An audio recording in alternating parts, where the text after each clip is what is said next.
I'm awake. Are you awake? It's Monday, but at least it's sunny outside. At least the sun is out, the skies are blue, the clouds are far spread out, and everyone is buzzing from the Super Bowl weekend. That's right, I said it. Come at me, NFL. You can't sue me. Anyway, let's get things started this morning, huh? What do you say? It's 3 past the hour. 43 degrees outside here in New York City, coming to you live from Queens, New York. Good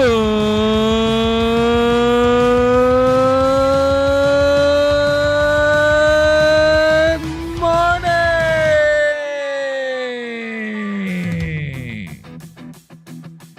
What's up, everybody?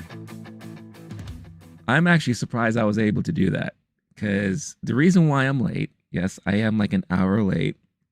I woke up and I couldn't stop sneezing. It was just one of these weird allergic reactions or attack that happened upon me. And I just couldn't stop sneezing. And my nose was drippy. I was a hot mess. My eyes were all watery. And yeah, it sucked. If I'm going to be completely honest, it sucked. So I was like, there's no way I can make it in time for 10. Because by 9:50, I was still dripping and watery-eyed and all that stuff. So I said, you know what? I need at least an hour more to cleanse myself and clear myself. All that good stuff. And here I am. I may sound a little nasally because I still have some of that stuff in me. So I do apologize if I sound like a hot mess. I have my coffee in hand.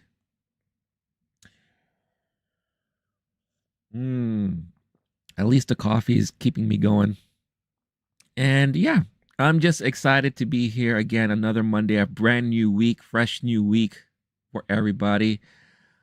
Rurouni Kenshin's in the house. Rurouni Henshin. Sorry, I'm thinking of the anime.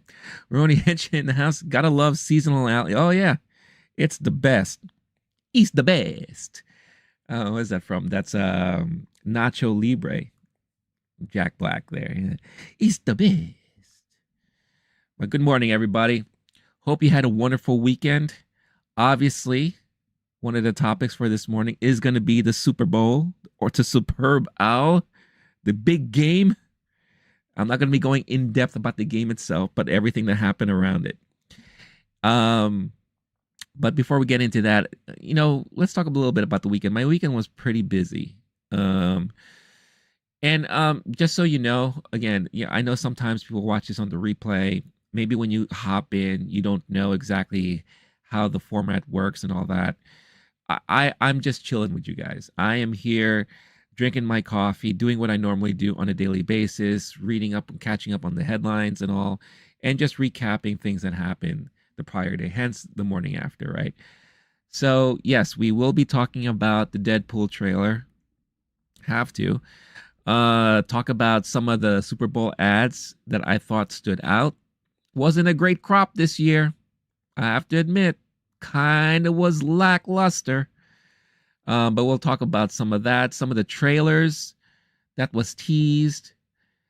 Of course, we'll also go over the weekend box office numbers. Really bad weekend. What was the headline here?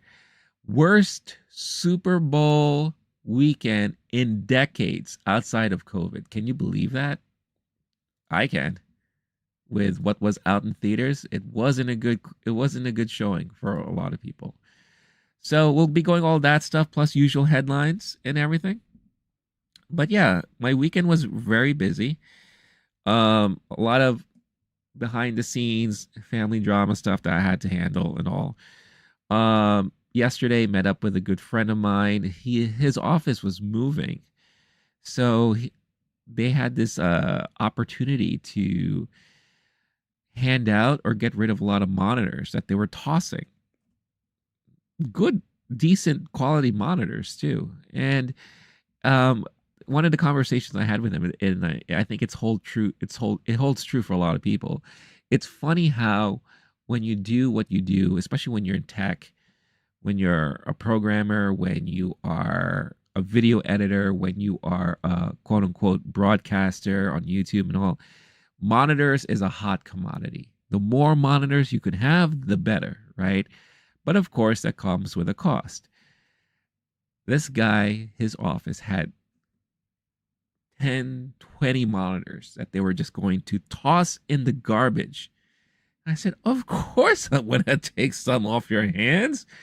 What, as a friend that I am, why would I allow you to carry all those things to the trash? If I can lessen that load for you, I'll be more than happy to do so. So yeah, we drove into the city. He was nice enough to pick me up, be my transport. So I got myself 4 brand new monitors. I'm very happy. 4 brand new monitors. I can't wait to set it up, hook everything up. I also walked away with 2 Veridesks. If you don't know what those are the things that you can put on top of a desk and turn it into a stand-up desk. These suckers were heavy, but they were tossing them out. So I was like, hey, why not? I know one day in the future I could totally use these things. So there you go. So yeah, so and then plus you had the Super Bowl. And I don't watch football at all throughout the year, throughout the season. Not like how I used to when I was younger. So this was really my first football game that I watched all year. Well, it's a brand new year, but during this whole season. And of course, I know the rules of football and everything. There's one thing I don't understand, and I'm gonna bitch a little bit about. But the game was okay. It was decent, good showing from both sides. I think the Kansas City Chiefs obviously won. If you know that by now, Taylor Swift won. I was, for some reason, because of all the headlines, all the reporting, everything that I've heard about Taylor Swift attending these games, they made it sound as if they were showing her literally like every 2 minutes or every 5 minutes, but they didn't. Yeah, when when the Chiefs were rolling, they would cut to her from time to time, and you'll see kind of like her reactions and all that stuff. But at the end of the day, I actually counted how many times they cut to her during the live broadcast. And I counted 18 times. Now, mind you, this was like a 3-hour live broadcast, right? And the majority of the times she was on screen was towards the tail end. When we were in overtime, the Chiefs were moving. So they were cutting to her quite a bit. And then, of course, during the ceremony of the trophy, the speeches, they cut to her quite a bit there too. Plus, the world saw the big hugging and kissing and all that stuff between her and Kelsey and all that.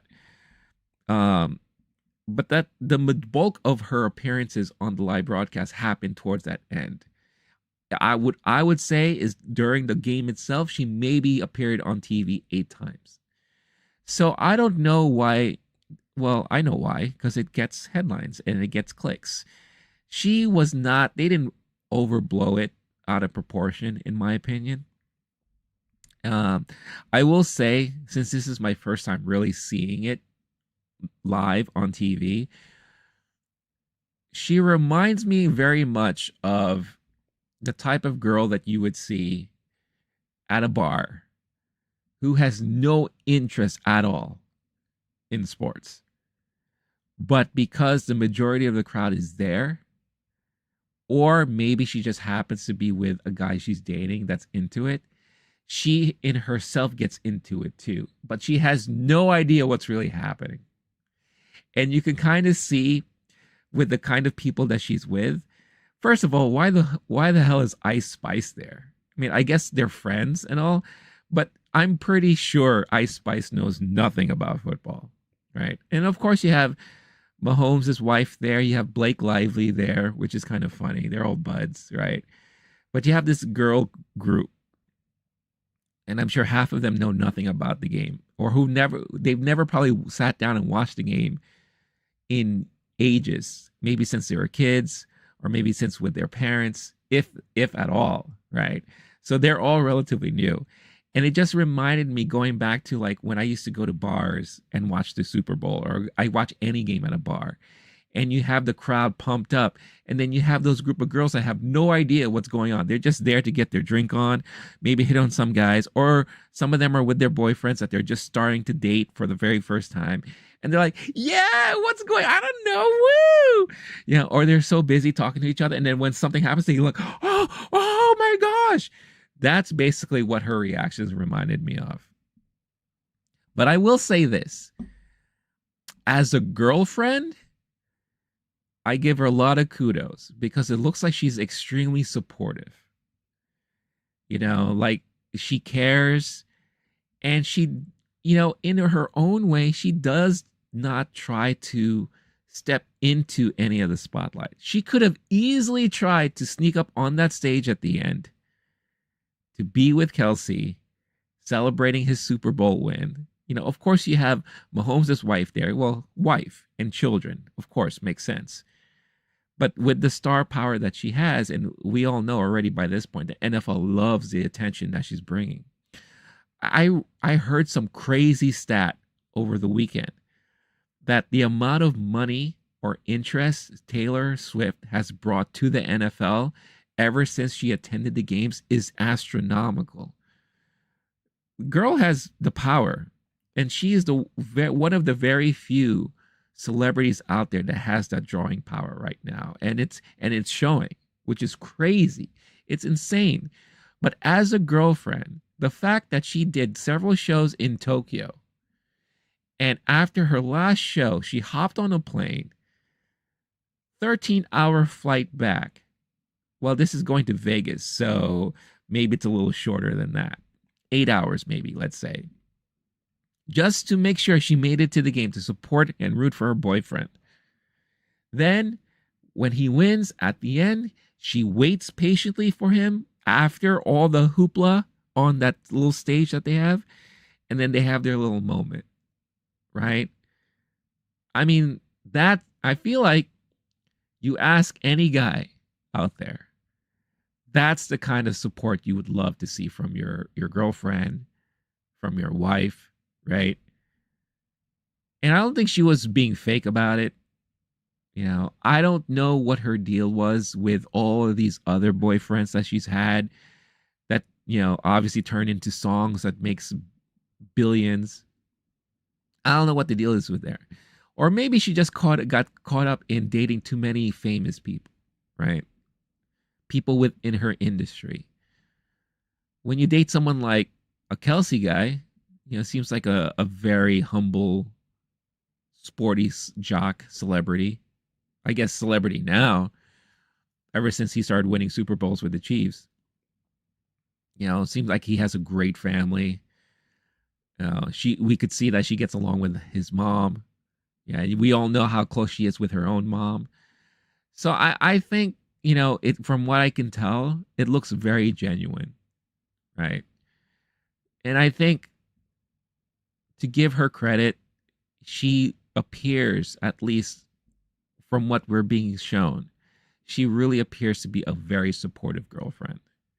And I think that's really awesome. How long this will last, who knows? Who's to say? There was a small bit of me that was kind of, I don't know, uh, rooting for the Chiefs to lose, just because I thought it would be kind of funny to see how she would react to that.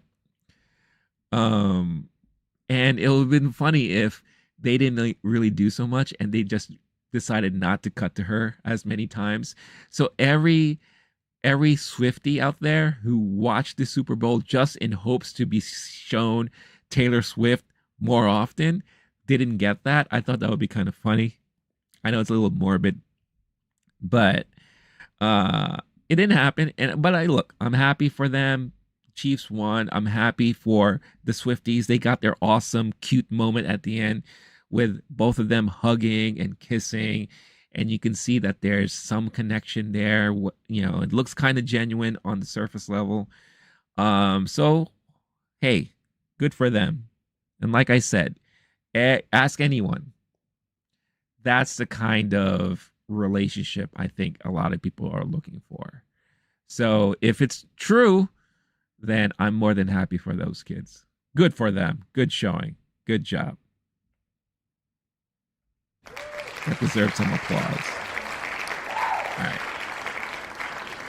So, but because of the Super Bowl, obviously we got a lot of awesome teaser trailers, full trailers, and I knew it. I called it. I knew they were going to do the usual thing where they're going to give us a small sampling, a small tease, and they check out the full trailer now online.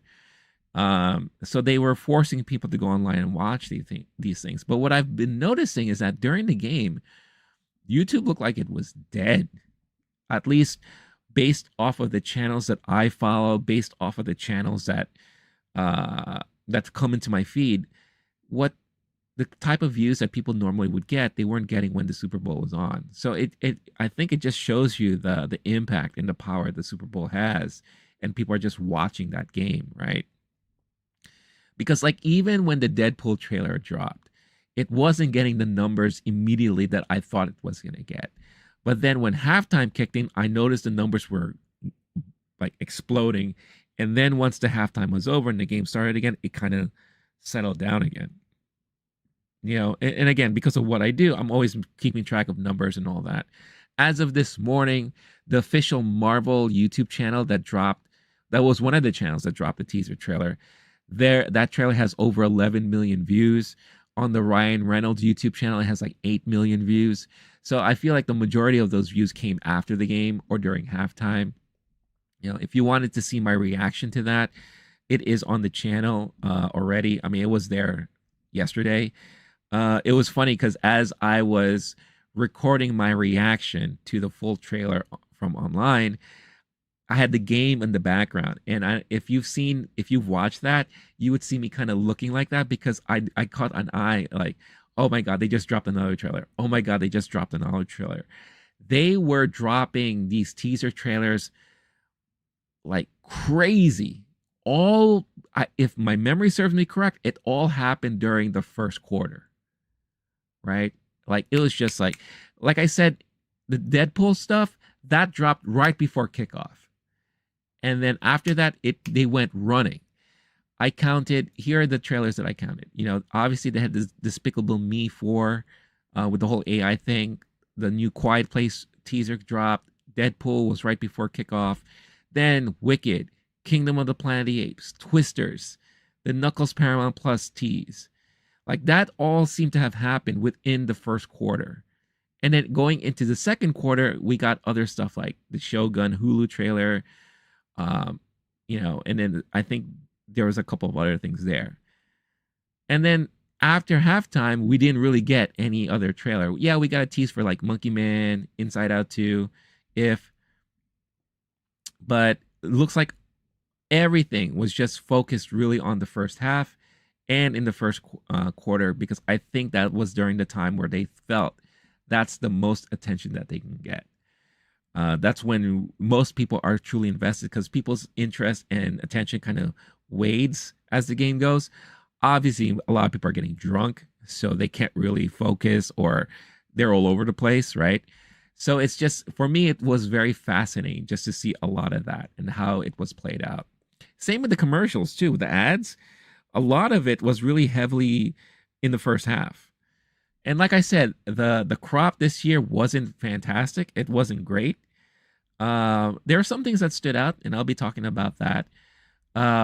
But for the most part, it wasn't like nothing that really stood out. Like, oh my god, that is like the funniest shit I ever seen.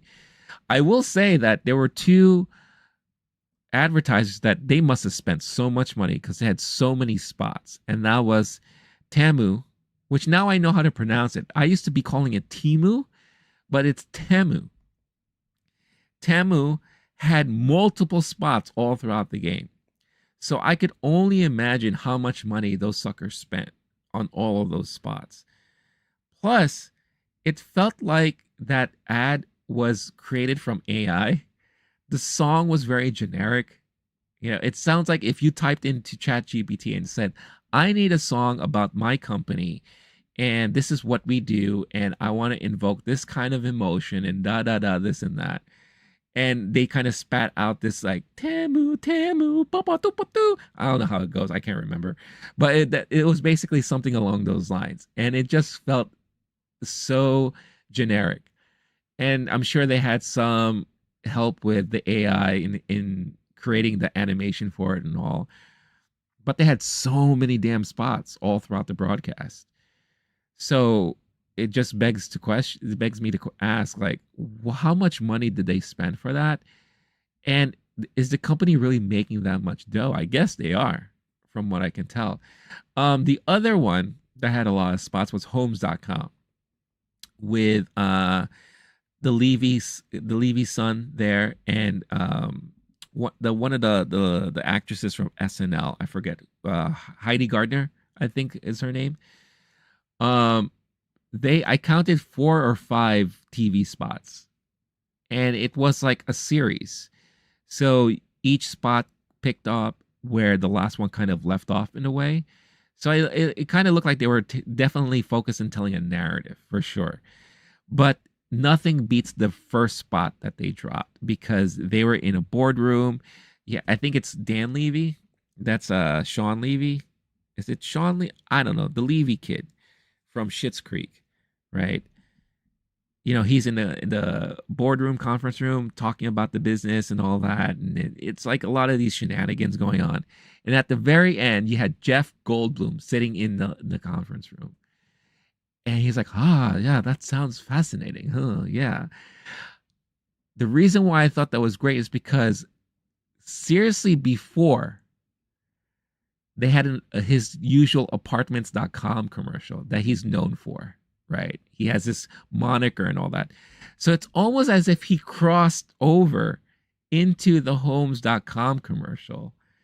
They didn't say what his name was, and I don't think he was playing Jeff Goldblum, but he was there. So I was like, oh my God, the apartments.com guy crossed over into the homes.com commercial. So I thought that was kind of fascinating. I did kind of laugh at that. I was like, oh, that's kind of neat. I wonder if they did on purpose. I wonder, if they that was like a tongue in cheek moment. I don't know, but that definitely stood out to me for sure. Uh, yeah, Dan. Okay, so it's Dan Levy. That's right. So it was good. It was interesting. Maybe later on, we can go over, and I'll replay here on the broadcast, my favorite commercials that stood out. A lot of celebrity spots. There were so many commercials with so many celebrities. It blew my mind. And I'll just run down the list here. You had the Mountain Dew commercial with Aubrey Plaza and Nick Offerman. You had Kawasaki that had a Stone Cold appearance at the end of it. Popeyes had that comedian Ken Jeong going nuts in it. Of course, I just mentioned Apartments. You got Sarah V with Michael Cera, which I thought was funny. You have the BMW one with Christopher Walken, and you had what was that, Grace Park, I think, showed up in it. Is that her name? I forget her name. The Asian comedian, the female who was in Joyride. It was really funny seeing her pop up in that. You had the Booking.com commercial with Tina Fey, but you had Glenn Close in there. It was just really, really interesting to see. FanDuel, we have to talk about later because they had that brilliant, brilliant tribute to Carl Weathers, which was very touching. T-Mobile had one spot with tons of celebrities in it. Bradley Cooper and all that with his mom.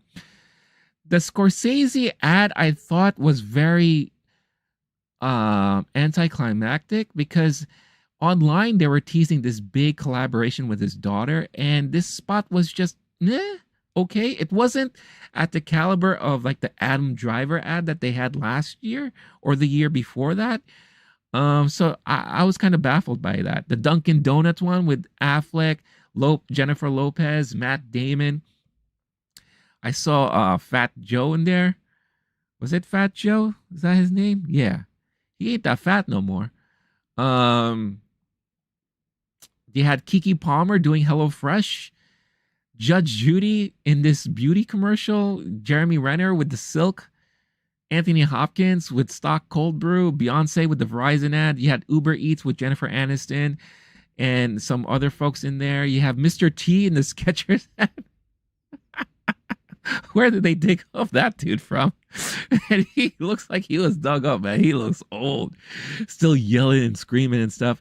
Eric Andre was in a drumstick ad. You know, T-Mobile with Jason Momoa doing Flashdance. Progressive bringing back Kid and Play. I mean, it was just insanity. It was insanity. So many celebrity ads. It was just, it was. But it's crazy when you have a crop of all of those type of ads with all of these celebrities, to not really have one that stood out, like was just like that was the best and all that. It's kind of sad. I mean, there are some that I laughed at. There were some that I'm like, oh man, I have to see that again. But for the most part, most of them were just like, eh, you know. Um, but we are talking about millions, millions, millions, millions of dollars spent and all that. And that's just to get the spot. How much money they spent on the actual ad itself is a whole other story. You know, so it's just fat. There were some very major tear-jerking moments. The Pfizer commercial about the cancer, that was like a major tear-jerker moment. For me personally, what was it? There was one that stood out to me. I have it written down here. Hold on, give me the guided frame Google AI commercial that kind of highlighted kind of like the voice that will talk to people who can't see. Like, oh, there are two people in the frame. There's one person in the frame, and you can kind of take photos like that. Personally, that was very touching because my mom is semi-blind too. So the way they kind of showed the commercial and the point of view of the guy only made me think of, oh, I think that's how my mom sees things, right? So that was pretty touching for me. They ran several Jesus commercials. Again, I feel like they do that every year. There was one about the feet that I thought was kind of touching. The Disney Plus commercial, which was nothing but quotes flashing on the screen. At first, I wasn't sure what it was, but then when I caught one or two quotes, I was like, "Oh my god, these are quotes from their movies and their animated features." And it was simple, white background, black text, quotes flashing, right? So I thought, oh, that's kind of neat. I liked how they did that. So yeah, so that is my recap of the Super Bowl ads there. And then later on in the broadcast, I think it'll be fun if I'll just go over the top ads that stood out to me. All right, I think now is a good time. Let's talk about. Well, you know what? Let's save the box office for a little later. I think most people who are here now, and again, thank you so much for tuning in. If you would do me a quick solid and hit that like button, that would be awesome. Also, don't hesitate to chime in and say hello. Let's talk about that Deadpool trailer, because that Deadpool trailer was fantastic. And maybe I'm just hyping it up just a little bit too much, because obviously I was really anticipating it for a while. I keep saying, sorry about that. I keep saying that it is going to be the movie of this year. It's the only MCU movie coming out this year. And I think this is make or break time for Marvel and Disney. This is the movie that they have full reign and ability to switch shit up. They really do. I fully believe that. And you can kind of tell from the teaser trailer that we got that they may take full advantage of that. Now, I'm not going to sit here and analyze all of these Easter eggs and all that stuff like that. There are other channels of people who are doing that on their own and all. I just enjoyed the trailer for what it was, but there was definitely some things that caught my eye, right? And one of the things that really caught my eye was just in the beginning when they're celebrating his birthday, is that all the people around him. We're seeing people that died in the last one, and they're all kind of back. So what is the explanation of all that? Because yes, I admit it has been a hot minute since I've seen Deadpool 2. But didn't the guy with the mustache die right here. Here, let me flash. I want to share my screen right here. So yeah, so first of all, you have Colossus back, which I'm very, very happy to see him back. You have the taxi driver back, which is fantastic, right? And then you have this guy who I thought died in the last one, right? Am I missing something?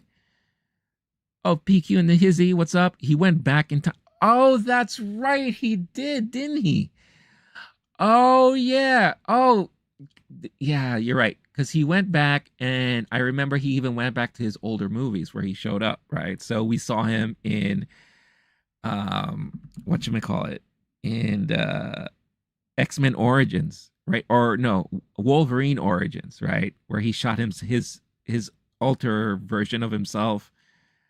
And okay, I get it. Yeah, to save Peter. Well, okay, now that makes sense to me. Yeah, I guess it's been a hot minute. Yeah, and again, when you get to my age, your memory goes out the window. But it was nice to see, these guys back, and one of my favorite characters is this lady here. She is the best. And it's so funny how every time they show her, it just looks to me like she has no idea where she is and she's just there hanging out. So I love seeing her there. Um, and I love seeing the actress back playing his girlfriend. There was a lot of kind of, I guess, discourse about her coming back, and I think she was like a last minute cast, or maybe this guy. I was surprised when I saw him back, but I'm happy to see him back because it's nice just to see Wade with all of these friends around him. Because there was a moment where he had nobody, and now he just has this plethora of friends celebrating his birthday, and I'm just so happy he's back. It's like the best thing ever, because he's like so wholesome and just like very cool and all. So it's just so great to see these guys back. Yeah, PQ, Skrilla, Peter, Roroni. Oh hell yeah, I love her. No, I'm gonna have to rewatch. Yeah, I think I'm gonna have to rewatch them too because I need to joggle my memory a little bit more. But especially for some reason, I'm having a hard time remembering a lot that happened in Deadpool 2. Um, I don't know why that is, or maybe it's because there's so much that happened in that. So much so that I totally forgot the ending. I forgot, you're right, that he went back in time and kind of did this crazy kind of journey through his past, or his quote unquote past within Marvel movies and all. So I thought that was a lot of fun, and it was just nice seeing the crew there supporting him. I honestly thought that was his real hair. I was like, oh look, he was able to grow hair. How awesome of him to be able to grow hair like that. I think that's awesome. Um, and then shit really hits the fan here, right? When these guys popped up, I was like, I immediately saw the logo. I was like, oh shit, it's the TVA. Like, I heard rumors about the TVA being involved, but I wasn't exactly sure. It's hard to know what's fact or fiction when it comes to online discourse or whatever. But yeah, it was during this moment where he made that pegging joke and he kind of looks out to the camera. So that was kind of like a wink at us saying that, oh, that crude humor you're used to, yeah, we're gonna keep it. And it's a nice little jab at Disney for it being new to them, which I thought was fantastic. I thought that was really, really nice little tongue-in-cheek moment there. Um, and of course, you have to have breaking of the fourth wall, right? You have to have that. So I'm so curious, but I'm pretty positive that throughout the whole movie, there's going to be a lot of those moments where he's going to be making fun of Disney, kind of like poking at Disney, poking at the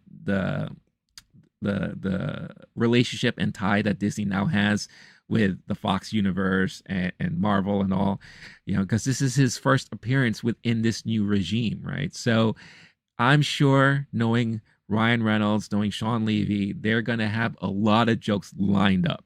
They're gonna have so much shit lined up, and they're just gonna be like, any chance they can get, They're going to be poking fun at, yeah, it's always fun to kind of poke at the parent figure that's looking over you. Who knows? We might see a Kevin Feige joke in there. That'll be really hilarious.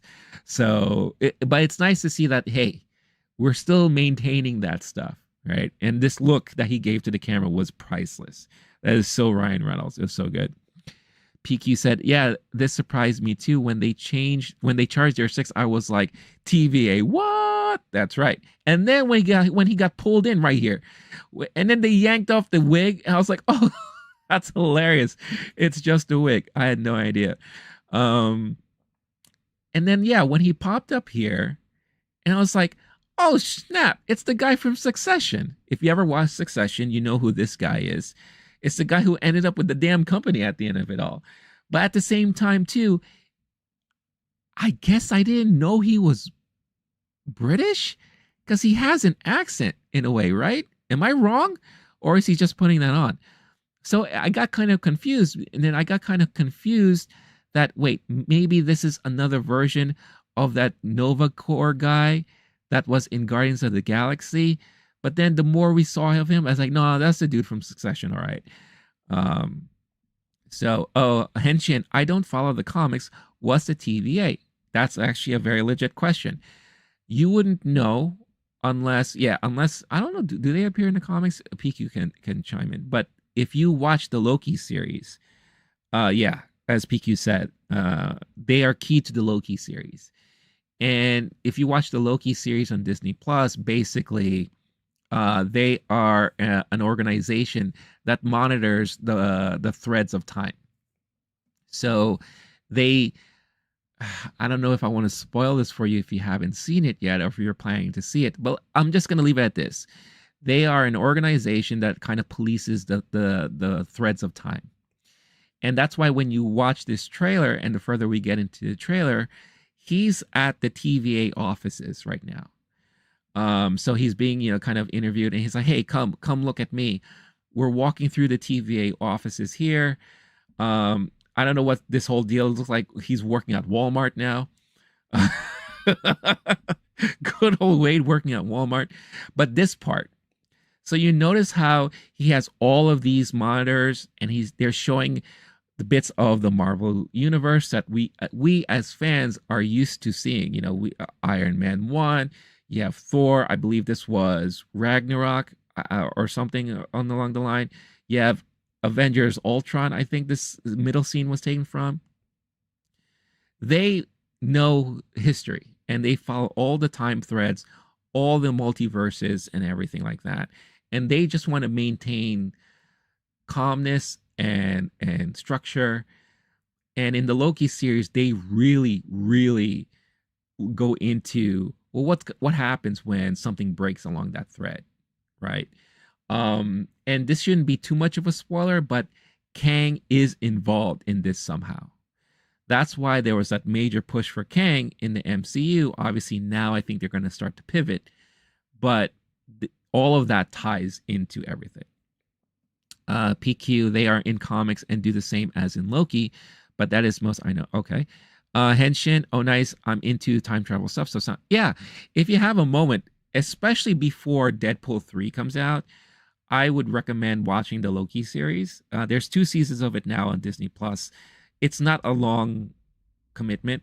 I personally, I feel it goes pretty quick, but at least it helps explain who the TVA are and where things left off with season 2 with the TVA, because I think this is going to follow along those lines very closely, from what it looks like here in the teaser that we got. So yeah, so I was kind of like geeking out the moment like he was kind of like looking at all the Marvel universe that we kind of, have been seeing for the last, 10 plus years and all that. But for him, he's seeing all this for the first time. Now, we're not exactly clear as to what his main goal or mission is, but it just sounds to me that he's going to be jumping through all of these timelines. Oh, and of course, we get the first glimpse of Logan there, good old Wolverine. But I think he's just going to go around these timelines and just cause havoc, cause mischief, because why not? That's what he does. So I thought, yeah, it was this shot that solidified that. Oh yeah, this is the guy from Succession. Makes sense. Um, but yeah, and then this is the part of the trailer that kicks in that we get to see a lot of the action beats, right? He suits up, slaps his ass, does his little pose thing, which I thought is fantastic. It's very Deadpool. And in here, we get a lot of the awesome action scenes. This moment was so well choreographed. I love every bit of it. Who was that? That is something that kind of stood out. I was like, who was that crazy creature that swooped in there? Is that Fing Fang Foom? Are we going to see Foom in there? Because that was crazy. But obviously, there's a giant monster there. Um, for some reason, at first glance, I thought this was Doctor Doom. Could it be a Doom bot? I don't know. But it's interesting to kind of think, where is this? Where are we right now? Action is again showing this too, the bloody scene. This kind of reminds me of like Pulp Fiction. This is kind of showing the audience, hey, we're gonna have blood in here. We're gonna have violence, right? So this is a nice little tease that, yeah, we're gonna get all that stuff you want. This guy, when he first showed up, I didn't know who he was. So I kind of like glanced over him. Later on to find out that that's fucking Pyro. That's Pyro from the original X-Men movies. And I was just like, are you kidding me? And I saw like a shot by shot comparison. And I was like, oh yeah, that is fucking Pyro. So I was like, wow, they're going to bring Pyro back. And again, it just shows you how they're tying the Fox X-Men universe to this universe and whatever universe they're working on right now. So for me, this was completely fascinating. And I was just like, that is great. I love that they got the original actor back. And then we have a lot of comedy bits here and there, more action sequences, more narrative. So what a lot of people are freaking out right now is this scene right here. So if you pause it like right here, you could see all the way to the left side. It's a comic book. And on it says Secret Wars. So a lot of people online on the internet is buzzing right now, speculating that, oh, could this be our entry and foray into the Secret Wars kind of storyline? Is Deadpool going to play a heavy part in Secret Wars? I think a lot of people were speculating, and rumors abound that saying the Secret Wars, when that finally comes out within the MCU, that is going to be the moment things are going to kind of recharge, refresh, and Deadpool is going to be a part of it. Is Wolverine going to be a part of it? We don't know, but that is what a lot of people are really speculating at right now. So that's leading a lot of the headlines and what have you. And then of course we have this awesome moment where we have Logan, Wolverine, Shadow showing up, kind of reminding us that he's in this movie. Snicket, there you go, claws out, and I'm gonna kick your ass. And we get the full reveal of the actual title of the movie. So I thought, as teaser purposes go, this is fantastic. This is brilliant. This is very well done. Definitely got me chomping at the bits to see more. Got me super excited. Got the internet excited. I thought, and this is something I mentioned in my reaction, I thought it was clever and smart that they didn't show Hugh Jackman's face yet. That they're kind of, they're saving that for a special moment. I don't know if we're going to get to see that in the next trailer, which will be the official full trailer. Mind you, this is just a teaser trailer. So I don't know if they're saving that moment for like a grander trailer. We'll see. But that's pretty much it. That is the teaser trailer there that for me was one of the coolest things that came out of Sunday, as far as teaser trailers go. I haven't had a chance or moment to watch the extended full versions of all the teaser trailers that were teased during the game. I'm planning to do that later today, and I'll be recording all my reactions and posting that on the channel in one video. So if you're interested in seeing my reactions to all the new trailers that were dropped from yesterday, stay tuned to the channel later on, and I should have that uploaded there later on today. But just based off of what we're teased, I think the next trailer that stood out to me that looks exciting is Kingdom of the Planet of the Apes. I am amazed that we are now getting to the part in that storyline where the apes are fully ruling the earth, they're ruling the planet. They all can talk now. They're all, they're all having conversations in English.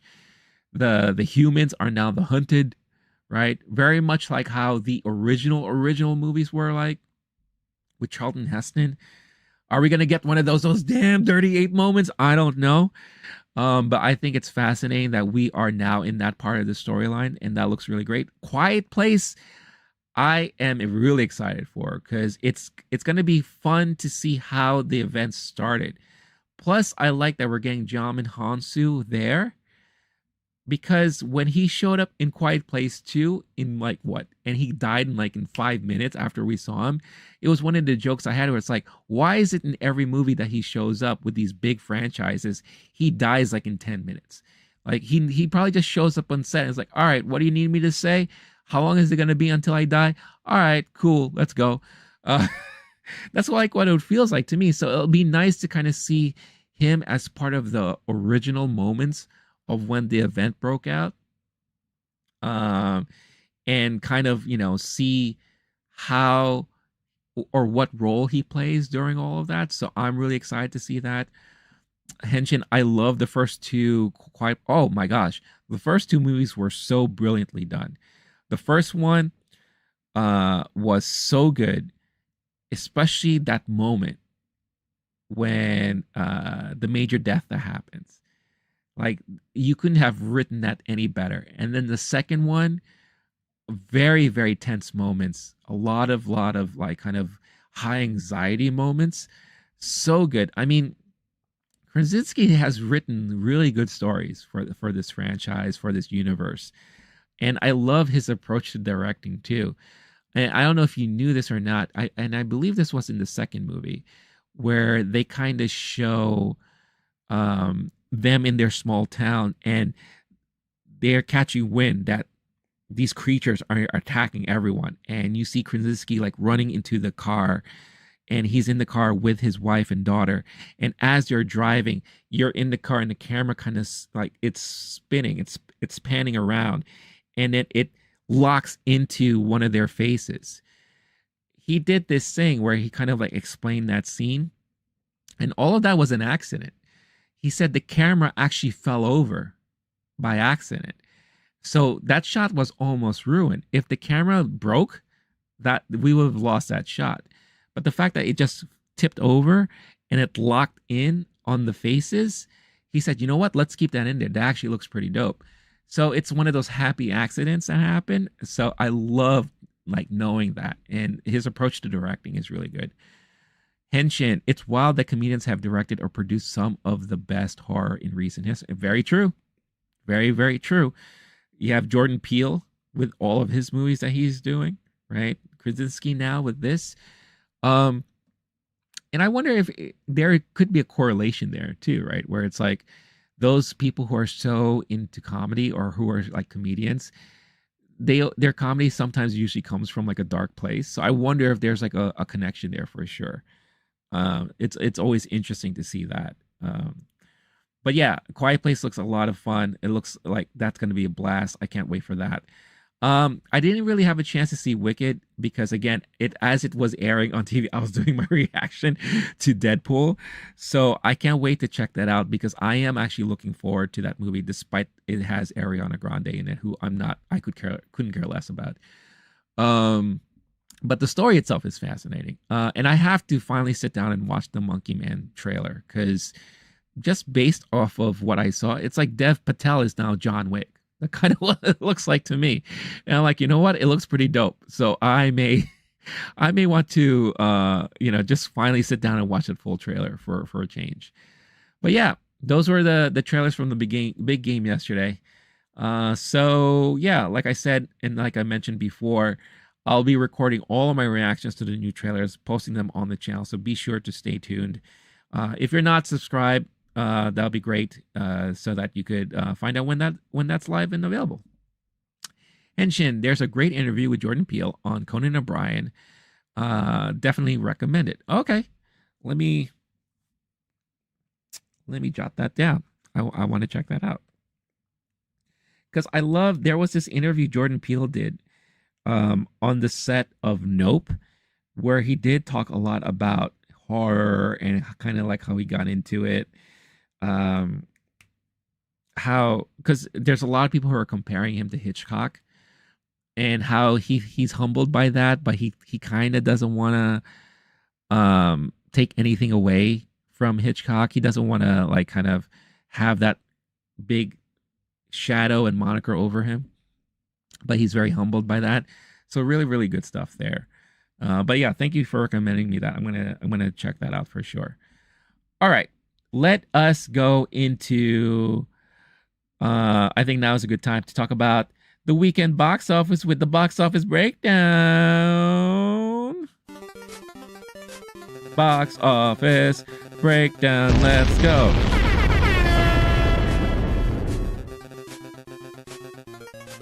All right. This is a portion of the stream on Mondays where we talk about the weekend box office. And like I mentioned before at the top of the stream, this weekend sucked. There wasn't any single movie out that made over $10 million. And they're saying that this was the worst Super Bowl weekend in decades outside of COVID. The leader of the pack, apparently, as I can see here, let's quickly take a look at my screen. I am at thenumbers.com, my source of box office numbers. Argyle led the pack, 6.5 million only. Argyle ain't doing that hot for the amount of money that they spent, that Apple spent on this movie. I think it's safe to say that this is a certified flop for now. Lisa Frankenstein, I gave my review about this movie on Friday's stream. Check it out if you haven't seen it yet. 3.8 million. I wasn't expecting this movie to make a lot of money. Honestly, I question why they decided to release this in theaters. It just doesn't seem like that type of movie that would play well in theaters. But I understand you have a very famous and popular screenwriter attached to it, Cody Diablo. Diablo Cody. Oh my God, why am I'm dyslexic.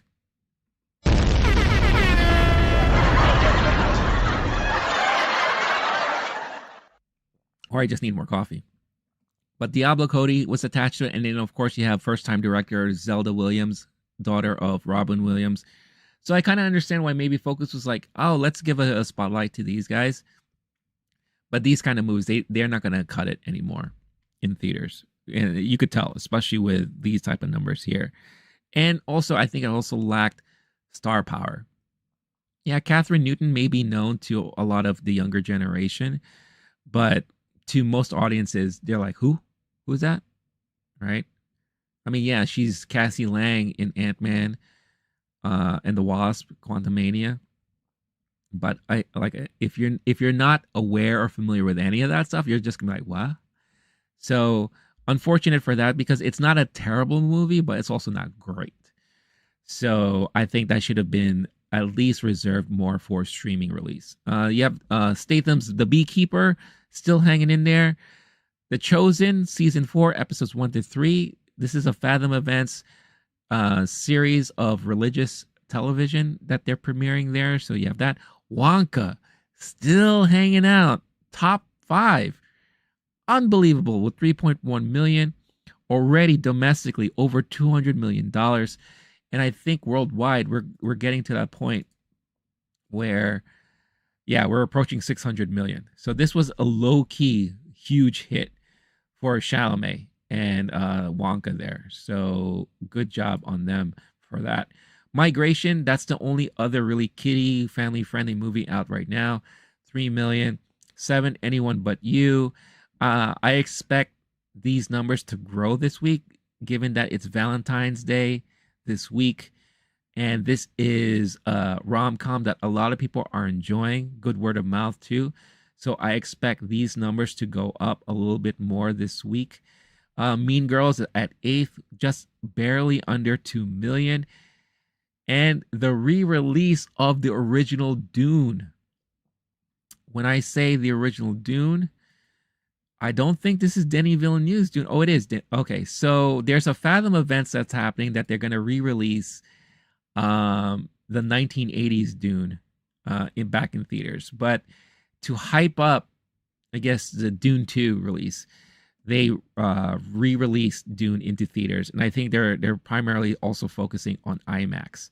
So they're coming in on ninth here, and then to close out the top 10, you have American Fiction, 1.3 million, rounding that all out there. So, like I said, not a single movie hit the $10 million mark. It was really piss poor and sad. And I think it's going to be like this for a minute until we get Dune 2 in March. March is when things I think are going to really start picking up, because that's when we're really going to get the major movies that people are waiting for. This month is going to be very, very quiet and slow. I mean, yeah, you got Madam Web coming up, but let's be honest. How many people are excited for Madam Web? I mean, of course, I'm going to see it because I kind of have to if I want to talk about it. But that looks like that's going to be a hot mess of a movie.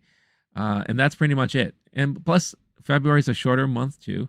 So we'll see what happens there. But here on the Hollywood Reporter, they're saying, the Super Bowl sacked the domestic box office this weekend as revenue fell to historic lows due to the weekend-long frenzy over Sunday's showdown between the Chiefs and the 49ers in Las Vegas, and an ongoing winter slowdown in major Hollywood studio titles. Combined ticket sales clocked in at an estimated 40 million, the worst showing for Super Bowl weekend in more than 3 decades, outside of 2021, when many theaters were still closed because of COVID-19. Revenue in 2021 was only 7.7 million that weekend.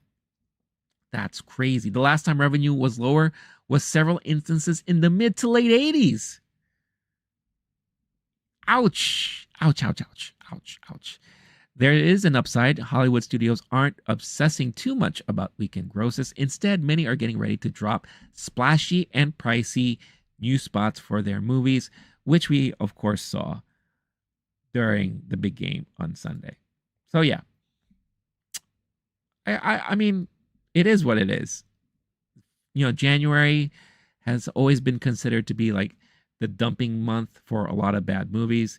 Sometimes it spills into February, but since it is Valentine's, we do have a tendency to see more of these like romantic comedies, romantic drama movies dropping during the month.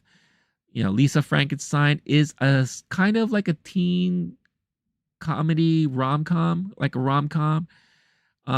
It may be appealing to some. Anyone But You is still going to be a popular choice for a lot of couples who are looking to spend and celebrate their Valentine's Day. But other than that, it's a very poor showing. So, like I said, expect to have these type of results for the next couple of weeks. It's going to be really, really sad and disappointing for sure. Cool. So, I mean, not really much to talk about there, the box office. So that is the weekend box office breakdown there. Before we go into checking out my favorite Super Bowl ads, let's quickly talk. I'm sorry. Let's quickly talk headlines. This is a portion of the stream where we talk about some of the big headlines that came out in the last couple of days, over the weekend, what have you. It's always fun times to be had all aboard. And I am here. I saved some tidbits, some headlines for us to check out. And I hate to say that Jonathan Majors is back in the news. As if we couldn't get enough of Jonathan Majors, it looks like 2 more women has come out. This time from the Lovecraft Country crew. And they are accusing abuse from this poor actor who cannot seem to catch a break. And I think basically his career in Hollywood is going to be done for some time. But here we go. Jonathan Majors accused of abuse by 2 more women. Lovecraft Country crew members recall difficult behavior. By the way, that was a great limited series. If you haven't seen it on Max, highly recommended. I love Lovecraft Country. Say what you want about Jonathan Majors. He was really good in it, but it was Journey Smollett who was just brilliant in that. Not only is she hot, but she's a damn good actress, and she is so good in that. And there was so many good performances from so many other people. Star-Lord, what's up? Star-Lord in the house. What's going on? Hope you had a great weekend. So here we go. 2 women came forward with new abuse allegations against Jonathan Majors on Thursday, accusing the disgraced actor of physical and emotional abuse in a report from the New York Times. The report also cited interviews with 20 other people who alleged that Majors has a history of volatility, per the Times, and that he repeatedly confronted female co-workers while on set of the HBO series Lovecraft Country, leading several to complain to the network. The Times report references accounts from Emma Duncan and Maura Hooper, who say they dated Majors between 2013 and 2019. Duncan told the Times that Majors physically and emotionally abused her, and Hooper alleged emotional abuse. Per the report, both women described Majors as, quote, a controlling, threatening figure who isolated them from friends and career pursuits, unquote. Wow. Does this guy have kind of a history of a pattern of abuse? I mean, come on. This is a little ridiculous at this point. Priya Chandri, a lawyer for Majors, told the Times that the relationships with Duncan and Hooper were both toxic, admitting that he did say hurtful things, but denied most of the claims of physical abuse and said he did not know about the HBO complaint. In Chandri's response, also obtained by The Hollywood Reporter, she said while Majors and Duncan's relationship was mutually emotionally volatile, he did not physically abuse her. So we're at this point where we're at he said, she said kind of moments right here. So yeah, article keeps saying that these allegations came up just 2 months after he was found guilty. His sentencing is delayed to April 8th. Here we have another quote from one of the new accusers. You lose your sense of worth, Duncan told the Times, of her relationship with Major. She also says she was engaged to the actor from 2015 to 2019. She and Hooper both recalled Major's love bombing them early in their relationship, showering them with romantic gestures before ultimately turning physically or emotionally violent. Oh my God, this guy. It's so funny. In a statement submitted during the pre-trial of Major's domestic violence case and obtained by the Times, Duncan alleged that Majors threatened to strangle and kill her in 2016. That same year, she also claims that he slammed her body into their mailbox during an argument, leaving bruises on her back and arms. A year later, she says he threw her onto the ground and bruised her head with his own. Hooper's relationship with Majors briefly overlapped with Duncan's. Wow, this guy, he needs to be in relationships. That's another thing to point out here. He can't seem to be alone. It sounds like he kind of handed one off and to get another one. And then he had the other one with that girl that he eventually was found guilty of. And then now he's with this other lady. So this guy needs some sort of emotional connection. He needs that relationship. In the pretrial statement obtained by the Times, Hooper claims she was not allowed to speak to anyone about their relationship, isolating her from a support system. She also recalled getting pregnant several months into their relationship and Majors refusing to pick her up at the clinic after she underwent an abortion. Led to believe Majors would not allow her to discuss the procedure with anyone else, Hooper says she walked herself home. I felt trapped and alone, she told the Times. After the breakup, Hooper recalled Majors discovered she was in a relationship with someone he knew. She claims he called her on the phone to tell her she was a whore and said, I hope you die, kill yourself, and I'm going to rip you out of my heart the way they ripped our baby out. Wow. Seriously, homie? I'm going to rip you out of my heart the way they ripped our baby out of you.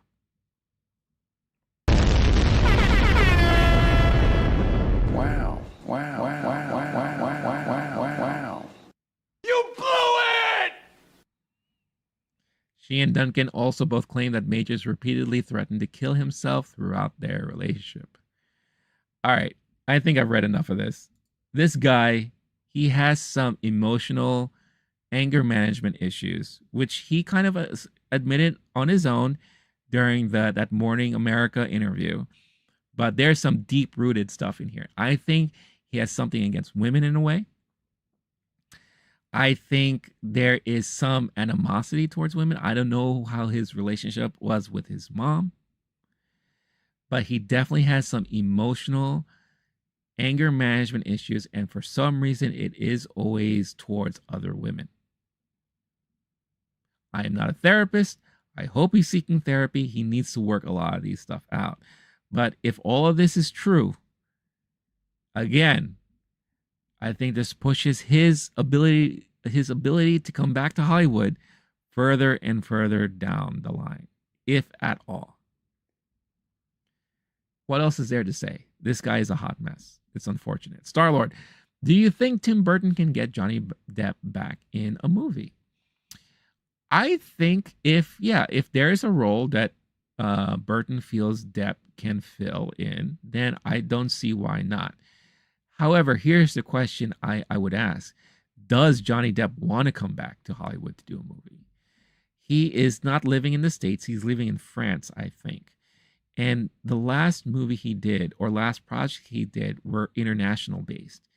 I think he mentioned after his trial with Amber Heard, or during it, that there's a reason why he doesn't want to work in Hollywood anymore. And there's a reason why he kind of separated himself. So who knows? I'm confident, kind of like what you just said now. I think he has a good relationship with Burton. And I guess it also would depend on what studio Burton will do the movie for. Because I think maybe Depp, his relationship with Disney is done. I don't think they have a good relationship anymore there.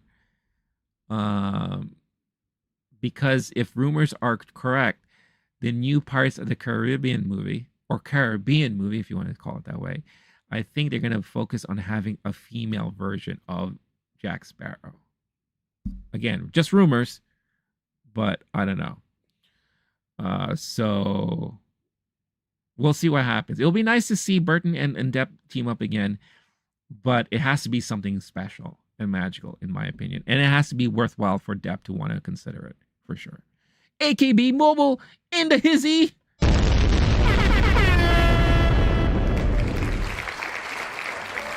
What's going on, dude? Hope you're having a good morning. Hope you're having a good Monday. If the ledge is proven true for Majors, yikes. Oh, yeah. Major yikes.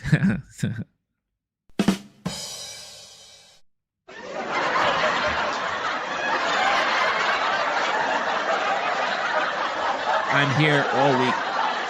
3 times this week. Thank you. Yeah, it's not looking good for this guy. Not looking good at all. He's already having this reputation that is no one's going to want to work with him. You know? He just seems to have this real volatile streak to him that just comes up. And I'm sure it has a lot to do with wanting to be controlling. Again, I always have to refer back to those voice messages that he left for that other woman that he went on a trial with. How he has this expectation of the females that he dates. He has this certain level of expectations from them, that he's comparing them to a Michelle Obama or a Loretta King. Yeah, and plus he holds himself to that level where he sees himself doing these grand things for his culture and his people. You're just a fucking actor, dude. Sorry. Yes, representation matters. But at the end of the day, you're a fucking actor. You're not curing cancer. You're not solving the world's problems. You're not ending hunger. You're playing a character on the big screen. Sorry. Just calling it like it is.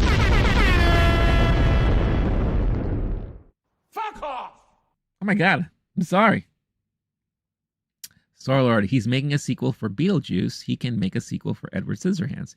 He could, but I also want to be careful. Like I want to be careful with people creating sequels for the sake of creating sequels, or maybe to base it just off of nostalgia.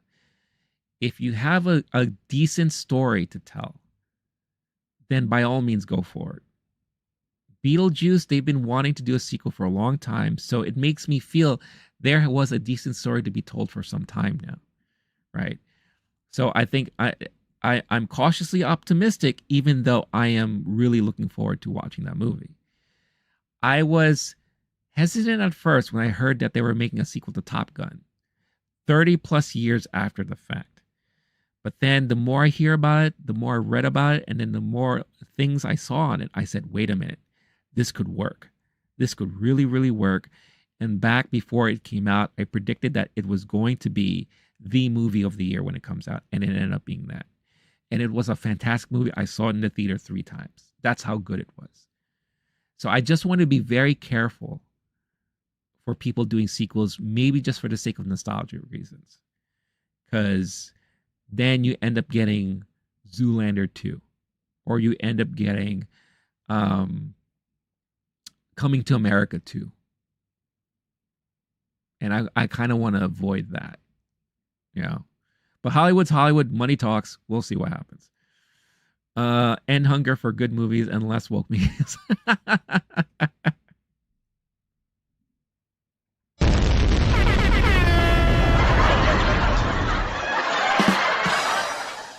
Wow. All right, there you go. So that's the news about Jonathan Majors there. This guy, I don't know what's gonna happen to him. Oh, something to follow up on a piece of news that I reported on last week when I said that Jurassic World was going to have David Leitch tied to direct it. Well, lo and behold, a couple of days afterwards, no more. Bye-bye. That's how the industry works and how quickly something can churn. But Jurassic World loses director David Leitch. Universal will need to move fast to find a new filmmaker as it heads towards a July 2nd, 2025 release date. I feel like there's no chance in hell to kind of, am I even allowed to say that anymore? I can't, with the whole thing with Vince McMahon, his famous line was, there's no chance in hell. And you're fired. You can't even do that anymore, right? Wow. You blew it! Well, you know what? Fuck it. I'm going to say it anyway. Have at it. There's no chance in hell they're going to be able to make that release date anymore. So here we go. David Leitch is no longer headed to Jurassic World. Talks between Universal and the filmmaker have fallen through, the Hollywood Reporter has confirmed. News that Leitch would direct a new Jurassic movie came to light late last week when Universal signaled the film was on fast track by giving it a July 2nd, 2025 release date. The parting of ways is said to be due to differences in vision and to be amicable. I want to see. Let's see. THR broke the news last month that Universal was moving ahead with a new Jurassic World film. Screenwriter David Koepp back to write after working on this and that. I want to see. Leitch is a steady hand with a prolific output that includes Deadpool 2, multiple Universal titles, Fast and Furious presents Hobbs. So this article just is what broke the news. I want to see if there was any kind of remark for the reasons behind the creative differences. So let me take a quick look here. But real quick, let's see. Henshin, after the last Jurassic World, I'm not even remotely hyped for this next one. I am along the same lines as you are. Although I will say it was nice, and this is something I mentioned last week when I talked about the news. It was really nice to see the old guard and the new guard meet up. Could it have been executed better? 100%. But for nostalgic reasons, it was kind of nice to see that. Plus, if you picked up on the throwback references to the previous movie in that movie, I thought it was like a nice homage. But quality wise and story wise, it didn't hook me, and I could care less really. Star Lord, although I wouldn't mind a female Caesar hands, that would be interesting. Oh, that would be kind of cool. It'll, it'll be kind of cool if somehow, no, but I don't see how that. Could you imagine if they had it so much so that, let's say, Edward and Winona Ryder, if they, had a baby and she didn't know about it, but you're towing the line of like, how believable is that, right? So it'll be kind of cool if like the daughter was like a female Edward Scissorhands, and I don't know, that could also be kind of freakishly scary. So I don't know. I'm not a writer, so I wouldn't go into any of that. It could be, wow, the quick turnaround for Leitch and McMahon don't own the rights to No Chance in It. That is true. That is true. But for some reason, every time I hear that, I just envision him saying it. So, and Henshin, oh, absolutely. Yeah. Yeah. It was nice to see the old guard and the new guard. So, okay. I want to see, because there was, I think, a snippet about the whole... Unless I am losing. Oh, here we go. Here, I think this article says something about it. Here we go.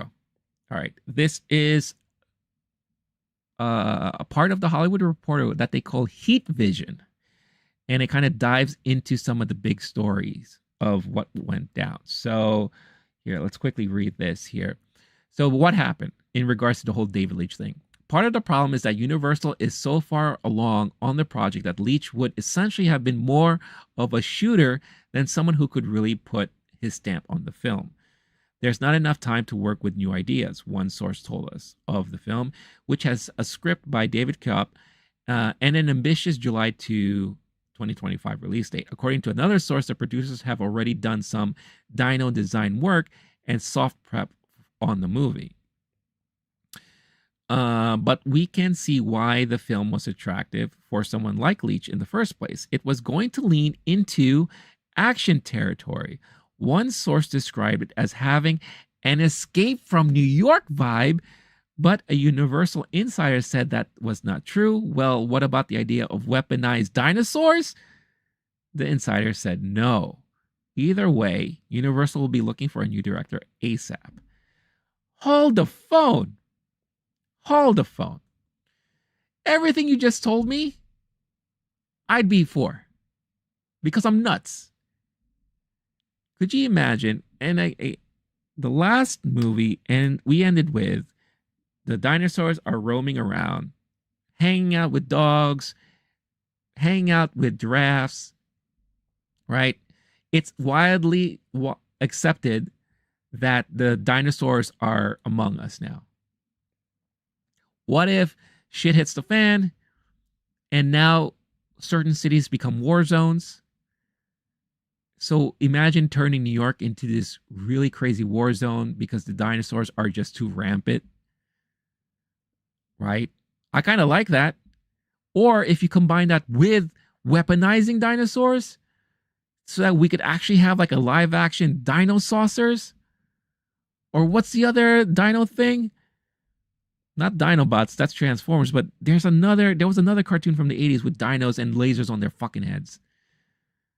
But man, could you imagine that? I'd be all for that. You have like guys riding on a T-Rex, shooting freaking lasers out of their freaking heads. Let's go. I'm gonna come. AKB Mobile, an escape from New York vibe with freaking dinos with lasers. Hell yeah. And actually, what they should do is a new adaptation of the novels, both closer to the novels and more scientifically accurate. So, the first Jurassic Park book that I remember reading, Michael Crichton wrote two. He wrote two. He wrote that one in The Lost World. I thought the first one was very well covered in the original movie. Lost World, I feel like bits of that book was covered in the second movie and was covered in the third movie. Did they make any other book outside of that Michael didn't write? Maybe I missed those. I wish they went back to the spirit of the books, but also at the same time, how much time do we hang out in Isla Nublar? I feel like we've spent enough time on that island, right? I don't want to go back there. I did kind of like the fact and the concept that they're now among us here. We're hanging around,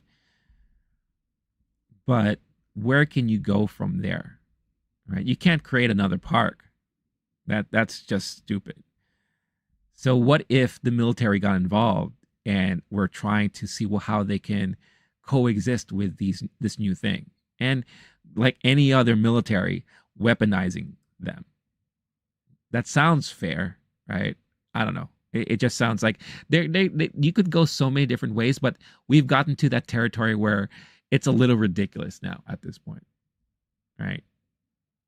We're so far gone from what could be reality that now you're just in Fast and Furious territory. You know? So we'll see what happens, but it was a quick turnaround having him. But then it makes sense too, because I feel like Leitch is the kind of director that he does want to have his own input in the movies. He's not like a for hire director. And it looks like they were just looking for a for hire director, and which doesn't bode well for what this movie could end up being. It sounds like the studio is having a lot of involvement in it, and I already don't like that. So we shall see. Let's see. Dino Riders. That's it. Dino Rider. Come on, let's do a combo. Dino Riders, Dino Saucers. Let's have a movie like that. Go to the past when dinosaurs roamed the prehistoric age.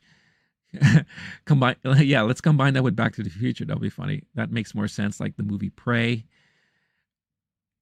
Prey was fantastic. I love that they just announced. That was another bit of news that they are working on a sequel to that. Let me read that right now, actually, now that you brought it up. Let's see. Jurassic Park 11, Dinos in Space, drop a megalo. Use him as like a missile. Like, could you imagine this nonsense where somehow they get this crazy giant megalodon, and they put this like protective stuff on him, and then they just drop him, and you just see this crazy dinosaur like going into Earth's atmosphere. You see it like all the flames like bursting out, and then people are like, "What the fuck is that?" And it's like dropping a bomb like him, like freaking Godzilla from space. Wow. Yeah, I don't know. I don't know. It sounds crazy, but yeah. But yeah, they announced, hold on, I have this saved up here. This would be fun to talk about, actually. And good segue. Yeah, Dan Trachtenberg. Let me pull it up right here. Here we go. New Predator movie in the works with Dan Trachtenberg directing. The filmmaker is back on the hunt after reinvigorating the 20th Century Studios sci-fi franchise with Prey. So Dan Trachtenberg and 20th Century Studios are going hunting again. Trachtenberg, who earned an Emmy nomination for his 2022 Predator movie Prey, is returning to the sci-fi action horror franchise to make a new installment. Titled Badlands, the new Predator feature is not a sequel to Prey, which was set in 1719 and centered on a young Comanche woman forced to fight for survival, but rather a brand new story. Plot details are being kept secret, but this one is said to be set sometime in the future. Like Prey, however, it too will feature a female lead. Badlands, huh? Says here, Badlands isn't the only Predator project in the works. The surprise success of Prey crossed from critics to audiences and reinvigorated the franchise. Now the studio is planning a host of Predator projects with Trachtenberg at the center. So how about that? Let's see. This just continues to talk about the success of Prey and Trachtenberg's career, all that. So yeah. So it's fun and exciting to hear that they're working on more Predator projects. I like that they have Trachtenberg attached to making another movie within the franchise. I wasn't expecting a sequel, but I was expecting at least to show it in another period in time in history. When I think of Badlands, I think of the Wild West. And how crazy would it be if all of a sudden we have a Predator going toe to toe with the Young Guns? There you go. That's my pitch. Let's go. Let's get Emilio Estevez back. Let's get Kiefer Sutherland back in there. Let's dig up Lou Diamond Phillips wherever he is right now. Let's go.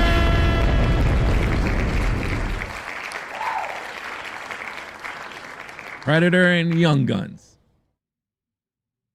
Regulators, mount up.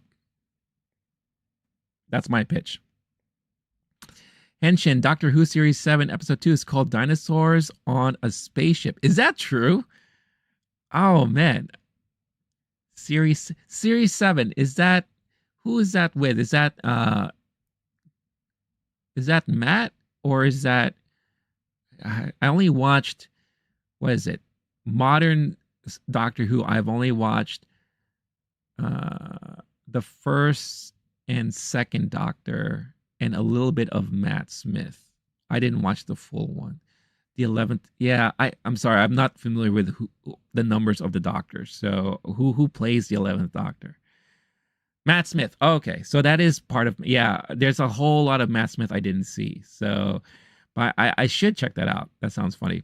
Starlord said Jason Statham should be in it. Jason said in a...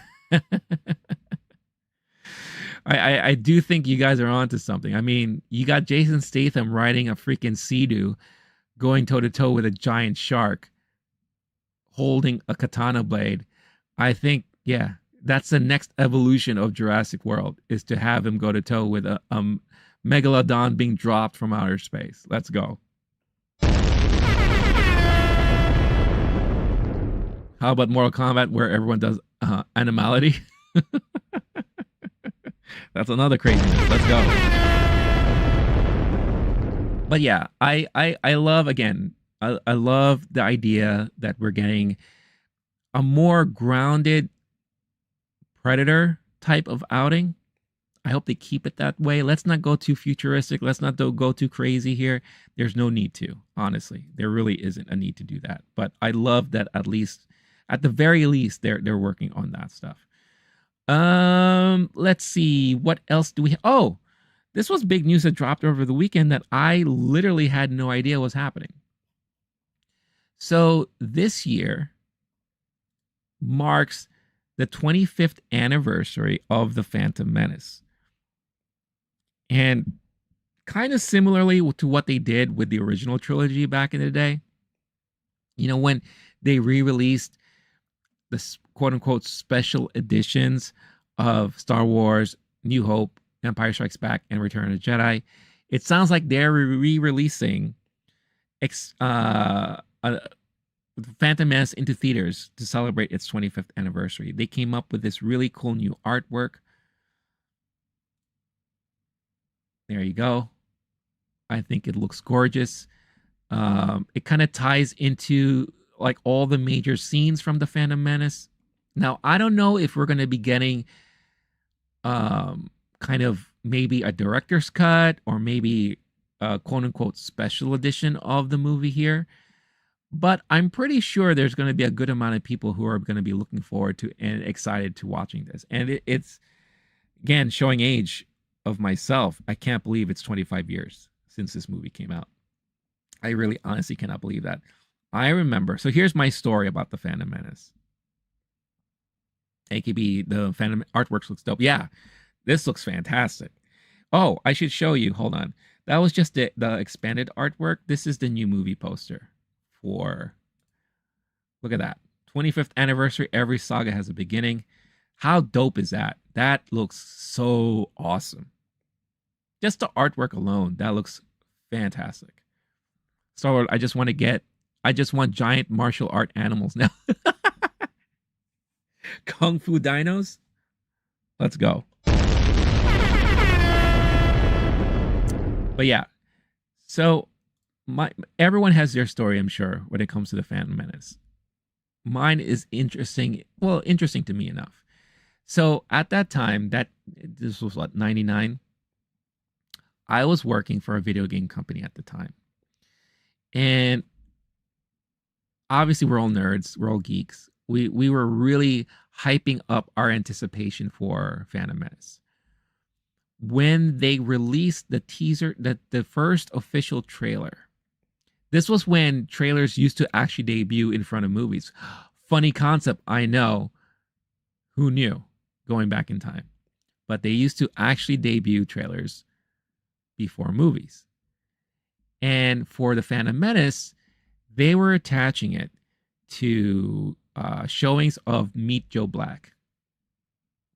Weird pairing, but interesting nonetheless. So what me and my friends did at the time is that we skipped work, we went into the city, and we sat through the beginning of Meet Joe Black, but just for the trailers. We watched the trailers, Phantom Menace trailer showed, we spazzed out, we geeked out, we left, we didn't even watch the movie. We were in and out. And apparently there were a lot of people there doing the same thing. So much so that outside there was a reporter from the New York Times interviewing people who just went to catch the trailer. And I believe we were interviewed because basically all she asked was like, oh, so did you come just to see the Phantom Menace trailer? And like, yeah, we did. Like, what did you think? Was it worth, blah, blah, blah. Are you not staying for the movie? And we're like, nope, we're going, we're out. Because if memory serves me right, that same day was the official unveiling of Pokemon to the United States. So we went to FAO Schwartz afterwards in the city that had this mega unveiling event of Pokemon. They had the Pokemon Beetle cars. If you ever seen those were like the special edition Pikachu Volkswagen Beetles that was yellow. They had like the eyes in the front and had like the tail in the back. You could have bought one at that time. They were selling them. But they had the street was lined with all of these Volkswagen Beetles, and in the trunks were screens where you could actually play the Game Boy Pokemon. And you could watch the anime. I think it was the launch of the anime to the United States. And you could buy the toys, some of the early action figures. So we went there, we bought our wares and all that. And we called it, that was like our geek day, right? So obviously we were all anticipated. We worked with someone also who kept watching shit online, trying to read all the spoilers. And he was doing all these speculations and we were telling him to shut the fuck up. And then we were on a business trip. What we would do is that every project we were like crunch time, we would set up camp next to where the developer was. And I remember we were in, I believe this was in Chicago or Illinois, somewhere. I was there we were there working, and it was the midnight launch event at Toys R Us for the action figures, for Phantom Menace action figures. So as the nerds as we were, we went out, drove out to the nearest Toys R Us, went in there, midnight, picked up all the merchandise we could, all the action figures. We got our little Anakins, we got our freaking young Obi-Wans, we got our, all that stuff. Because we were hyped. We were hyped for this damn movie, man. Star Wars is back, baby. After such a long period of time, we never thought we were going to get another Star Wars. We bought our tickets in advance so that when we came back from this trip, we were going to go to this theater in Connecticut where we worked at, and we were going to watch this damn movie. Opening day. We went. People were dressed up. People were lightsaber fighting in front of the screen before the movie started. It was a major event. Everyone was losing their shit, going nuts. Movie played, movie ended, and some of us sat there wondering what happened. I was making so many excuses to like this movie. It's like, oh my God, that was cool, and da-da, this and that. But deep down inside, I was just like, but was it? Maybe I need to see it again. And I did. And I saw it again. And for some reason, I couldn't get myself to love it. I liked it, but I didn't love it. And of course, we all know what happens after that. You had episode 2 that came out, and that was like a piece of crap. Episode 3 came out, and that was kind of, a little bit better. But we went on for so many years after that, thinking that this whole prequel stuff, what a miss. What a major misstep. And everyone, of course, was blaming George Lucas. He shouldn't have so much control, this and that. 25 years later, there is a new love for the prequels. And I think because of shows like The Clone Wars, Rebels, even Ahsoka, The Mandalorian, there is a huge love now for the prequels. When Hayden Christensen came back, people were fucking falling in love with him and were applauding him and supporting him. You've seen the images, you've seen the video of him crying, at the applauses, at getting emotional at the reception that he gets. Ahmed Best, people are now applauding him and loving him. When back in the day he was receiving death threat letters. Again, this was before the internet. So he was actually receiving letters about his portrayal about Jar Jar Binks. So it was nuts. It was nuts. And it's nice now to see how there is that love there. How is there that kind of newfound love for these things? And the reason why is because a lot of the younger generation, this was their first foray into Star Wars. Now they're older and they're carrying on that love for that nostalgia for it. And when I look at it in their eyes, in their point of view, I get it now. I totally get it. For me, it's still not a great set of movies. But if it spoke to that generation at the time, I totally get it. I totally understand. So it's nice that they're celebrating 25 years, and it's nice that they're going to be re-releasing it in theaters. I may check it out because I want to be there for the audience. I want to see who's going to be there for something like that. Because I think that's why we go to the movies. We also go to the movies for the atmosphere, for the experience. And I think that would be really fun to be around. So yeah. Star-Lord here. Tell the reporter I'm here to meet Joe Menace. Phantom Joe Black. Nice. Yeah, back then we didn't have trailer reactions, right? Yeah, no one ever did any of those things before. So it was on the news. What got me into Star Wars was reactions. Oh, really? I didn't know that. Star Wars. Was it? Now, which one was it? Was it? Because one of the famous Star Wars reactions, I think, that was done on YouTube is the Red Letter Media one that really went through the prequels. Was that it, or was it something else? I'm curious. Sometimes trailers are better than the movie itself. Yeah, well, hey, there's a reason why they hire people to make trailers, because their job is to make this trailer and make it so that it hypes up this movie. And you're right, there have been many instances where the trailer was fantastic, and it was like it got us hyped. The Phantom Menace is a great example of that. That trailer was bomb. It was fire.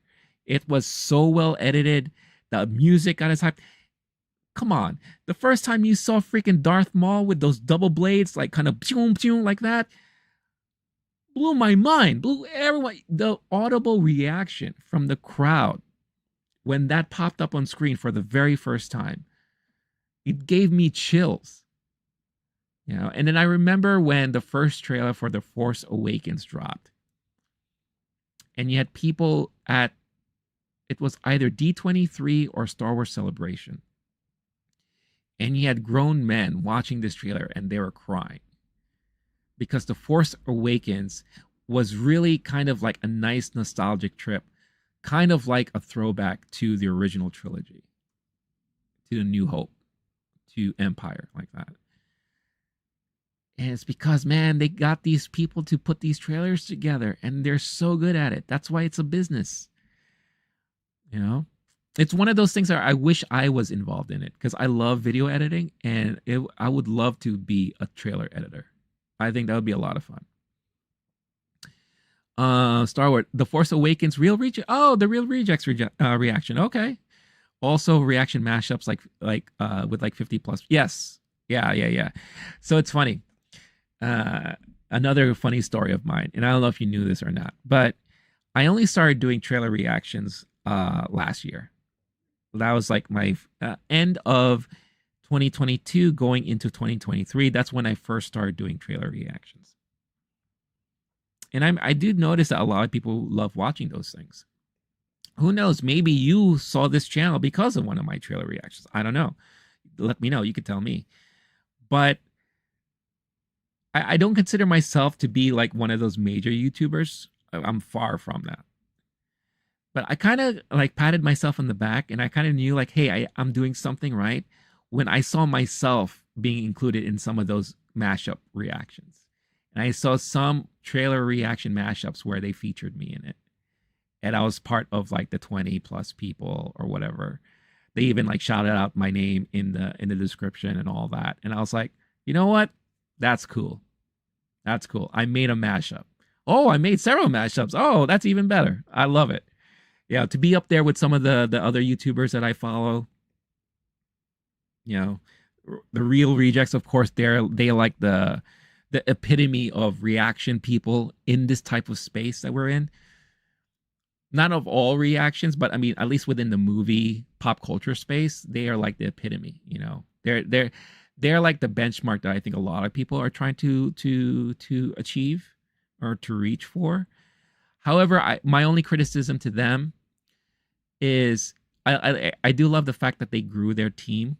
I knew of Koi Janju for a long time, so it was nice to see him as part of their crew. I've also known Roxy for a very long time.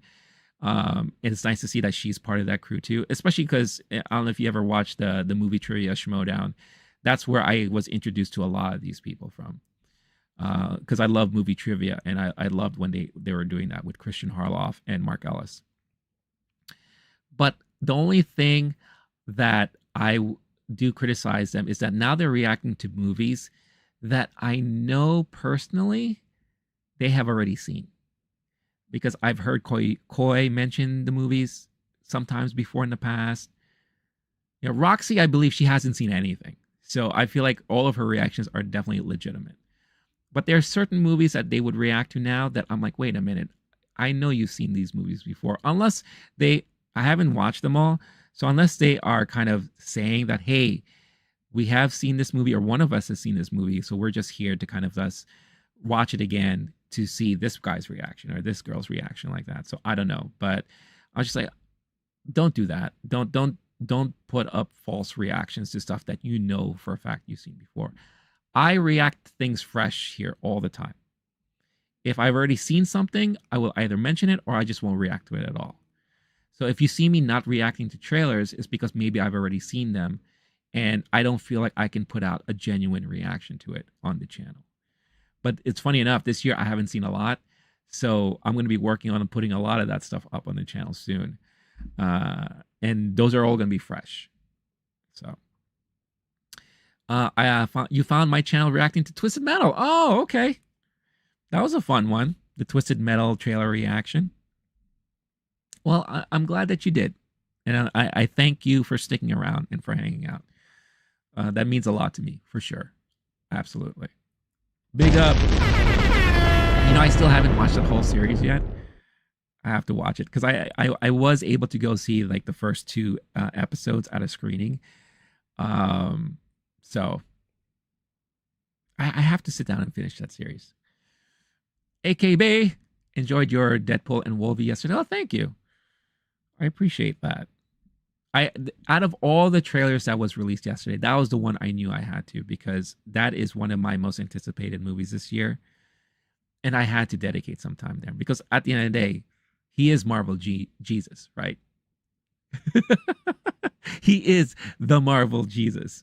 And it looks like the way it's turning out to be, it kind of looks like he might end up being the Marvel Jesus for sure, like for real. If he's going to be the one that kind of changes things up a bit. So that'll be really, really interesting to see. All right. What else can we talk about this morning? Henshin, I found your channel from your Shin Kamen Rider review. Oh, awesome. Thank you so much. Actually, I remember you're commenting on it. Yes. I believe you asked me if I would ever consider reacting to watching like Kamen Rider, like the original series, which I'm still planning to do. A lot of stuff happened. I've been backed up a lot. Life sometimes gets in the way too. So I am still planning to do that. I believe you were the one who asked me that, if memory serves me right. So that's on my roadmap because I really would love to watch those shows from for the first time. So like the original Kamen Rider, I would love to watch some of the original Ultramans. I have a DVD box set of some of the original seasons that I haven't even opened yet. So I really, really would love to kind of like sit down, pop that in, and watch them for the first time. I don't know if I'm going to be able to do like actual videoed reactions because the editing time for a lot of those is very time consuming. Maybe at least I will do like a review of like the season and have a discussion about it.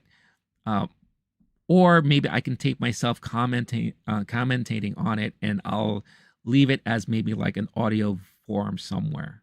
And if you're interested, maybe you could sign up to download it or something. I don't know. I haven't figured it out yet, but I am still planning to do that because deep inside, I am still very curious, and I have that need that I want to watch these shows for the first time. So yeah, there's a couple of Kamen Rider series free on Tubi, Pluto TV, etc. Plus, Toei is very strict. Yes, they are. Yes, they are. I'm surprised I was able to get away with what I was able to show in that review. But of course, I had to alter some of the audio a little bit in the Kamen Rider review. And in like some of my reactions to like Godzilla -1 trailers and all that, I'm very happy that I was able to get away with very little editing in those things. So, but yeah, I know Toei. Yeah, Toei struck me quite a bit before I was able to finalize that review, that Kamen Rider review. So I know firsthand how strict they are. They're very much almost like Disney. When I used to do episodic recaps of WandaVision, when that first came out, oh my gosh, I felt for the longest time Disney had it out for me because they just did not want me to put any video up there.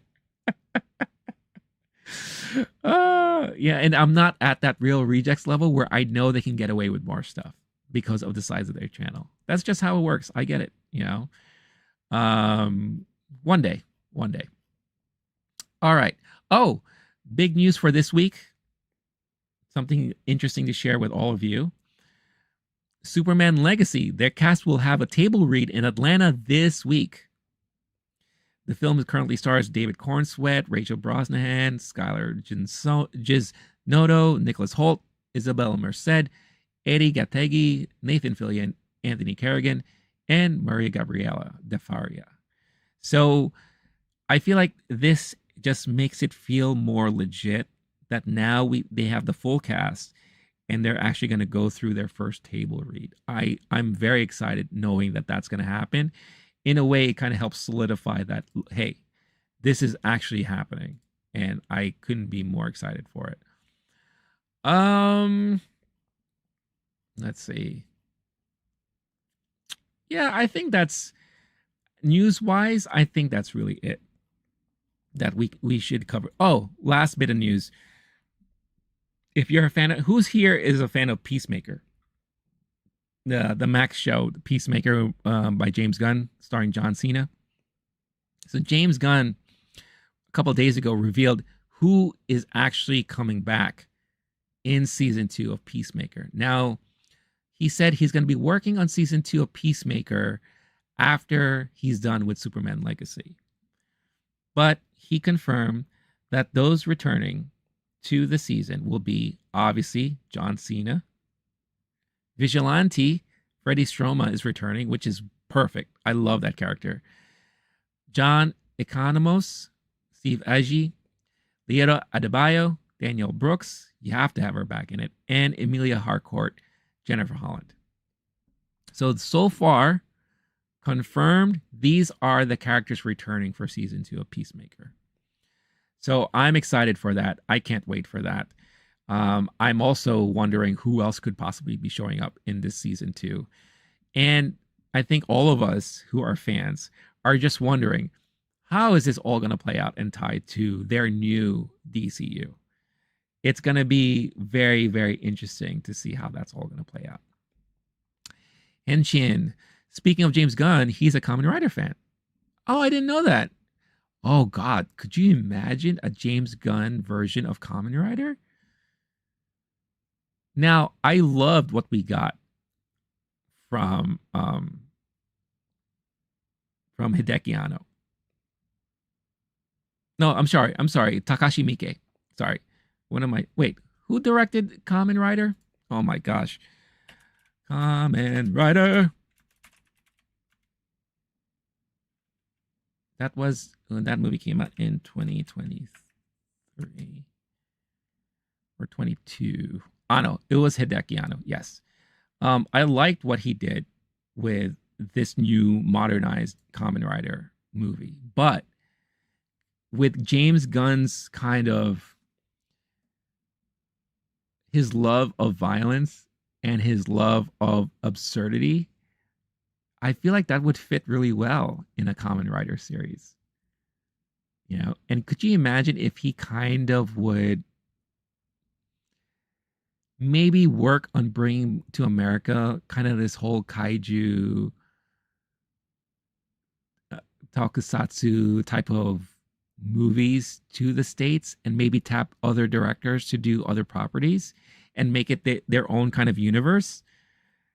I mean, I would love to see that. That would be fascinating to me.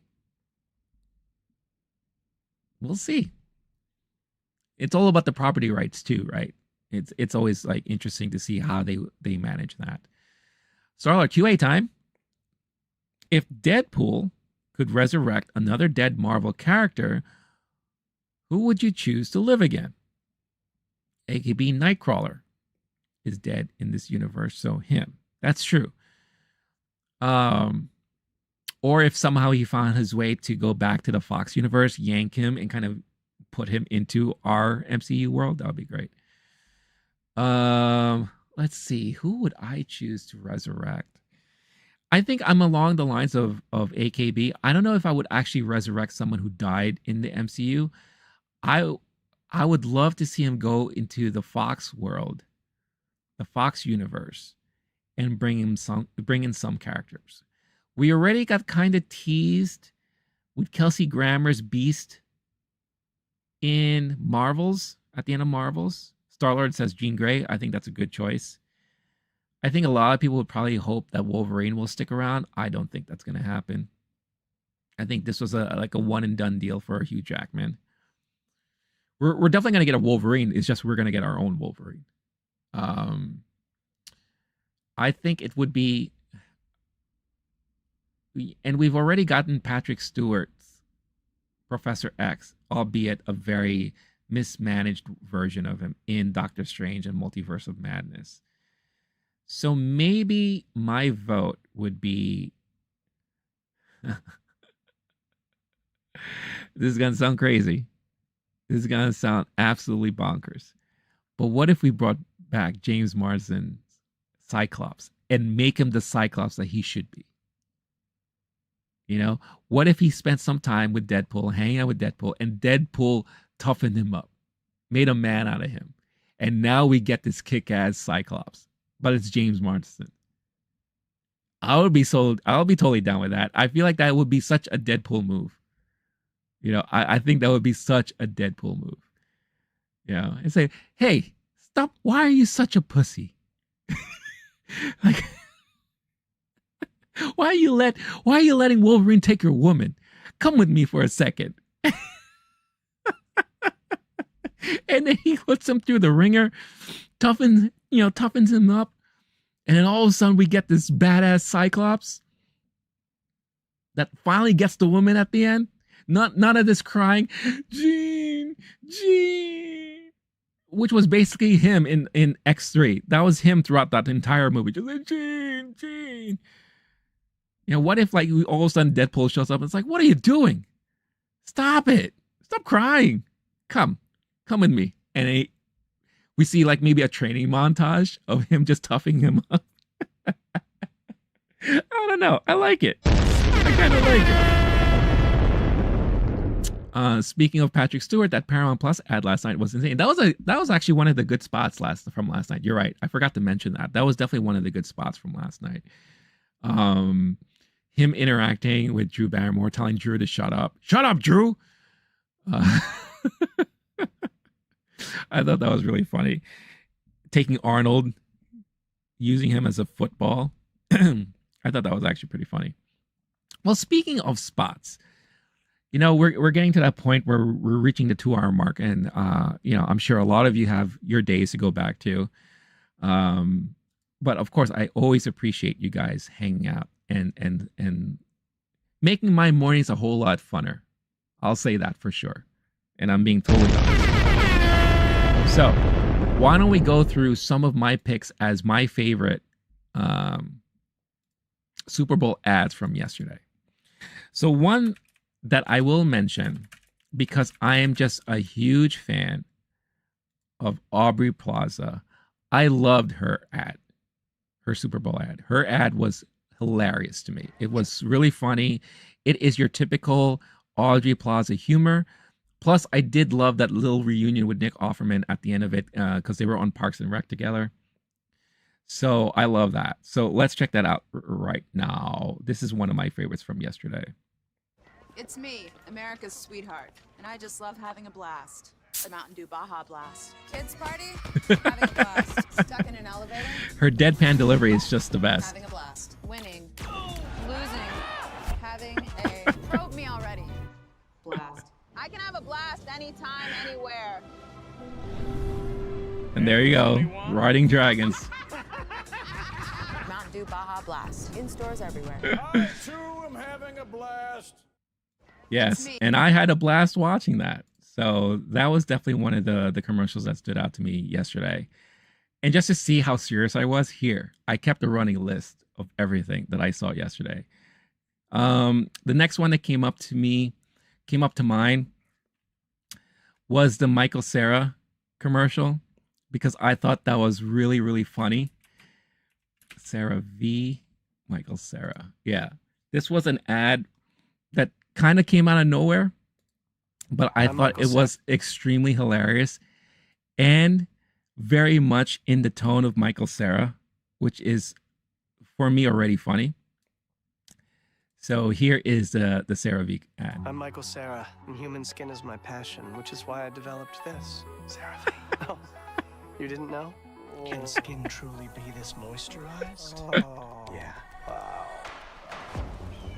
It also kind of reminds me of a little bit of Scott Pilgrim. Essential ceramides. Sarah V. Developed with Michael Cera. V. We like? So my name is Sarah. And so it's a perfect crossover opportunity. Well, the brilliant thing about that is that the ad is actually Sarah V. That the product is actually Sarah V. So it's kind of like a coincidence that it sounds very similar to Michael Cera, hence why they pegged him for this commercial. So I thought that was really kind of funny, very tongue in cheek, and I love it. It was so good. The next one, oh God, how can anyone not like this? But it's the BMW Christopher Walken commercial. I mean, this commercial was just so good. It was so good, and it was so entertaining. So entertaining. It was, and because I think one of the most common celebrity impersonations people do is Christopher Walken, right? So it was so funny how he's going through, and his day-to-day is basically people trying to mimic him, and it was so funny. So here it is. What's a teaser? So it's an ad for an ad. Oh, this is not the full ad. Hold on. This is the teaser of the ad.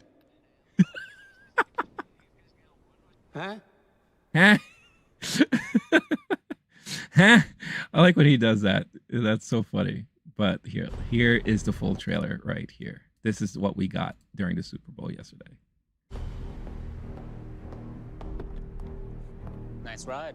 It's the real deal. 100%. 100%. It's the real deal. Yeah. It's like, yeah, whatever. Of course. Enjoy your coffee. Careful, it's hot. Thanks. Your dog is so cute. And then you have her here, Ooh, so which is adorable. great. Wow. Right. We both know it's the man. Makes the The clothes. man that make the best. Oh, you look nice. You know. Hello, Mr. Walken. Does this table work for you? Yeah. Yeah. He's like, whatever, asshole. Yeah. We have Ursher. Got somewhere to be. Yeah. Oh. There's only one Christopher Walken and only one ultimate driving machine. Yeah, The rest that was good. are just imitations. Come on. Come on. I love that line. The rest are just imitations. I mean, yeah, that is so true. Also, I do have to say, I didn't get a chance to say this about the Super Bowl. That halftime show with Usher, it was pretty damn good. I have to say, I have to give it up to him. He put on a pretty entertaining show. A lot of bangers from back in the day. I felt like I was back at the club again. But I loved who he brought out with him. I loved seeing Alicia Keys. I loved seeing that was Gnarls Barkley, I believe. Ludacris. You know, it was just so awesome to see all of these folks with him there. And again, kudos to him for being a performer that he is. The whole ice roller skating portion of it, I wasn't expecting to see rollerblade there, but it was nice seeing him do that. And it's a great tease. Again, one of the main reasons why he did that is to kind of help promote or tease his upcoming residency in Vegas. So it makes perfect sense. But if anything, I guarantee you that's going to sell tickets after seeing a performance like that. So very well done halftime. Oh, my next favorite was the State Farm Arnold Schwarzenegger commercial. I love that he allows people to make fun of him the way that they did. And it was just so good. It was very, very, very funny. And it's nice to see a State Farm commercial that doesn't have Jake for once. But that is another favorite of mine. And here it is. I loved how they made it as if they were making a movie. Thank you, Agent State Farm. Like a good neighbor. State Farm is there. Good neighbor. Hey, Arnold, I'm hearing neighbor. It's neighbor. That's what I said. Neighbor. Neighbor. Neighbor. Neighbor. Well, let's go again. Like a good neighbor. State Farm is there. Cut. Now what? It's neighbor. Neighbor. Cut. Neighbor. Yeah. Yeah. Neighbor. Neighbor. Just like it's written on the paper. On the paper. This lady is in labor. Labor. Look at this. This is labor. Like a good neighbor. That was the sheep. You know it. It's like a cold. Yeah, I'm cold. Bah. Neighbor. Still no. Like a good neighbor. Cut. Burr. Bah. Burr. Bah. Burr. Bah. Neighbor. Neighbor. Burr. Bah. Burr. Bah. Get me under this chopper. It's pronounced Chopper. chopper. Don't. It Don't, is. yeah, don't stop. A little bit more concealer. Hey, Arnold. Got a bit of a script change. Script change. Mm-hmm. Oh, to be continued. 2/11/24. Agent State Farm. That's really, really funny. What the hell is John Cena prank call? Shut up. But yeah, that was so hilarious to me. It was just, and again, it's just so good to see him being so free in poking fun at himself. I thought that was very well done. It's just so good. Yeah, like it's written in the paper. This woman's in labor. When he lands in the sheep. Neighbor. That was the sheep. That wasn't me. Yeah, so that was definitely a favorite of mine. Oh, we got it. Okay. This wasn't like a huge favorite, but I liked it because this was Jeremy Renner telling us that he's okay and that he's back. And it's you could tell because of the last line he said in this whole thing. But this is him for Silk. Whoa. And you kind of see him doing his routine. I knew that I would now. I feel good. I knew that I would. So good. I got you. Hello, Dad. Yeah, you know, just getting back in my routine. See? There you go. That was the line that got me. It's like just getting back into my routine. So it's just like, guys, I'm much better now. I am recovered from my incident and I am ready to go back at it. So I really, really appreciate that type of ad like that. Let's see. There was, of course, there's that Dunkin' commercial with Ben Affleck trying to be a pop star. I thought that was also really funny and well done. And again, so interesting to see so many cameos in this thing. You knew it was going to come. You knew eventually we were going to see Affleck and J-Lo team up somehow. And here you go in a Dunkin' Donuts commercial. There she is. You got this guy. Came to my work. Now I gotta show her what I can do. He's here. Affleck on the track. Like, oh no. For your consideration, here comes the Boston Massacre. The Boston Massacre. The Dunk Kings. There's Tom Brady. I'm open. And needs no introduction, my partner. Sometimes it's really hard to be your friend. You said you were gonna support me. Don't go away, my heart. Why you dunking me, girl? Why you dunking me? My heart. How do you like Look at Fat Joe. donuts? I'm so sorry. You had to see it, but I forgive you. Lay us on the track. Are we gonna be on the album? We talked about this. Let's go. You're blinded by them pinstripes. Wrap it up. Here goes Babe Ruth. Tom, you can stay.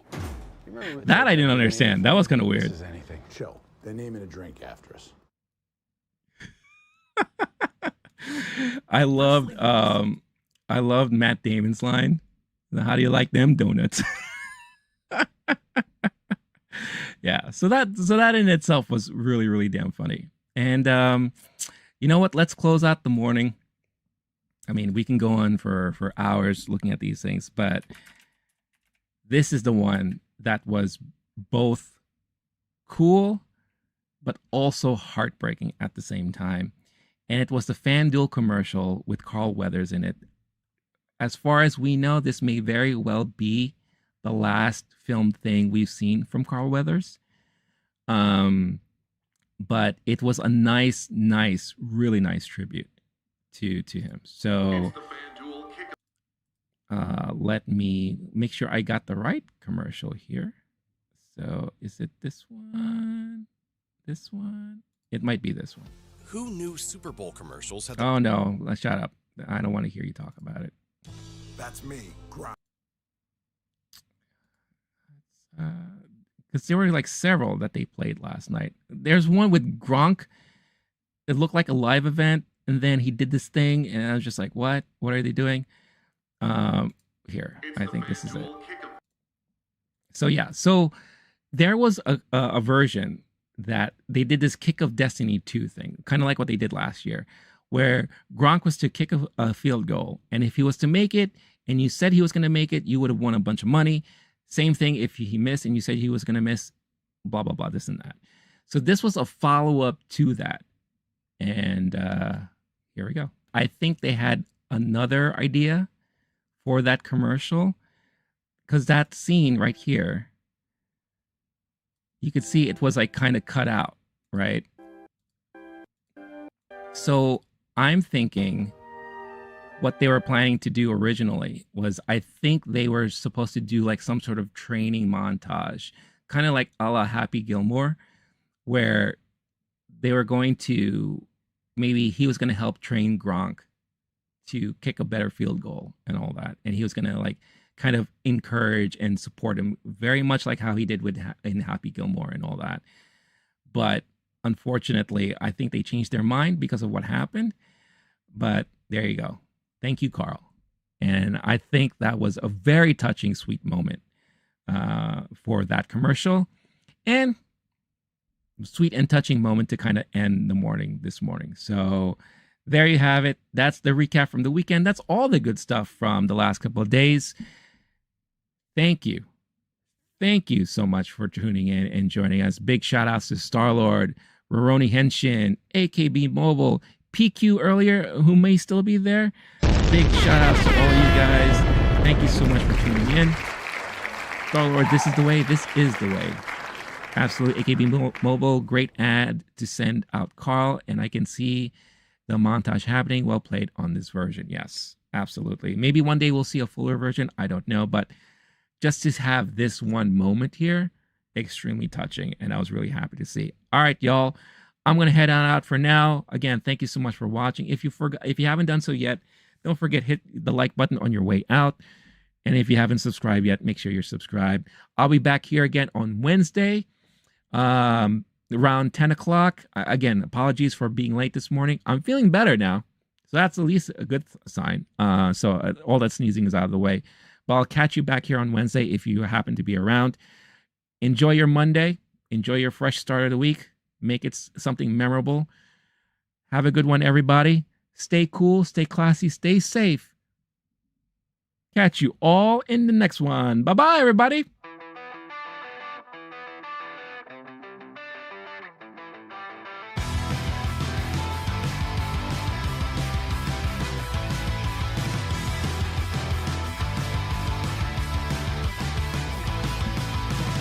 Oh no, where did all the sun go? Oh.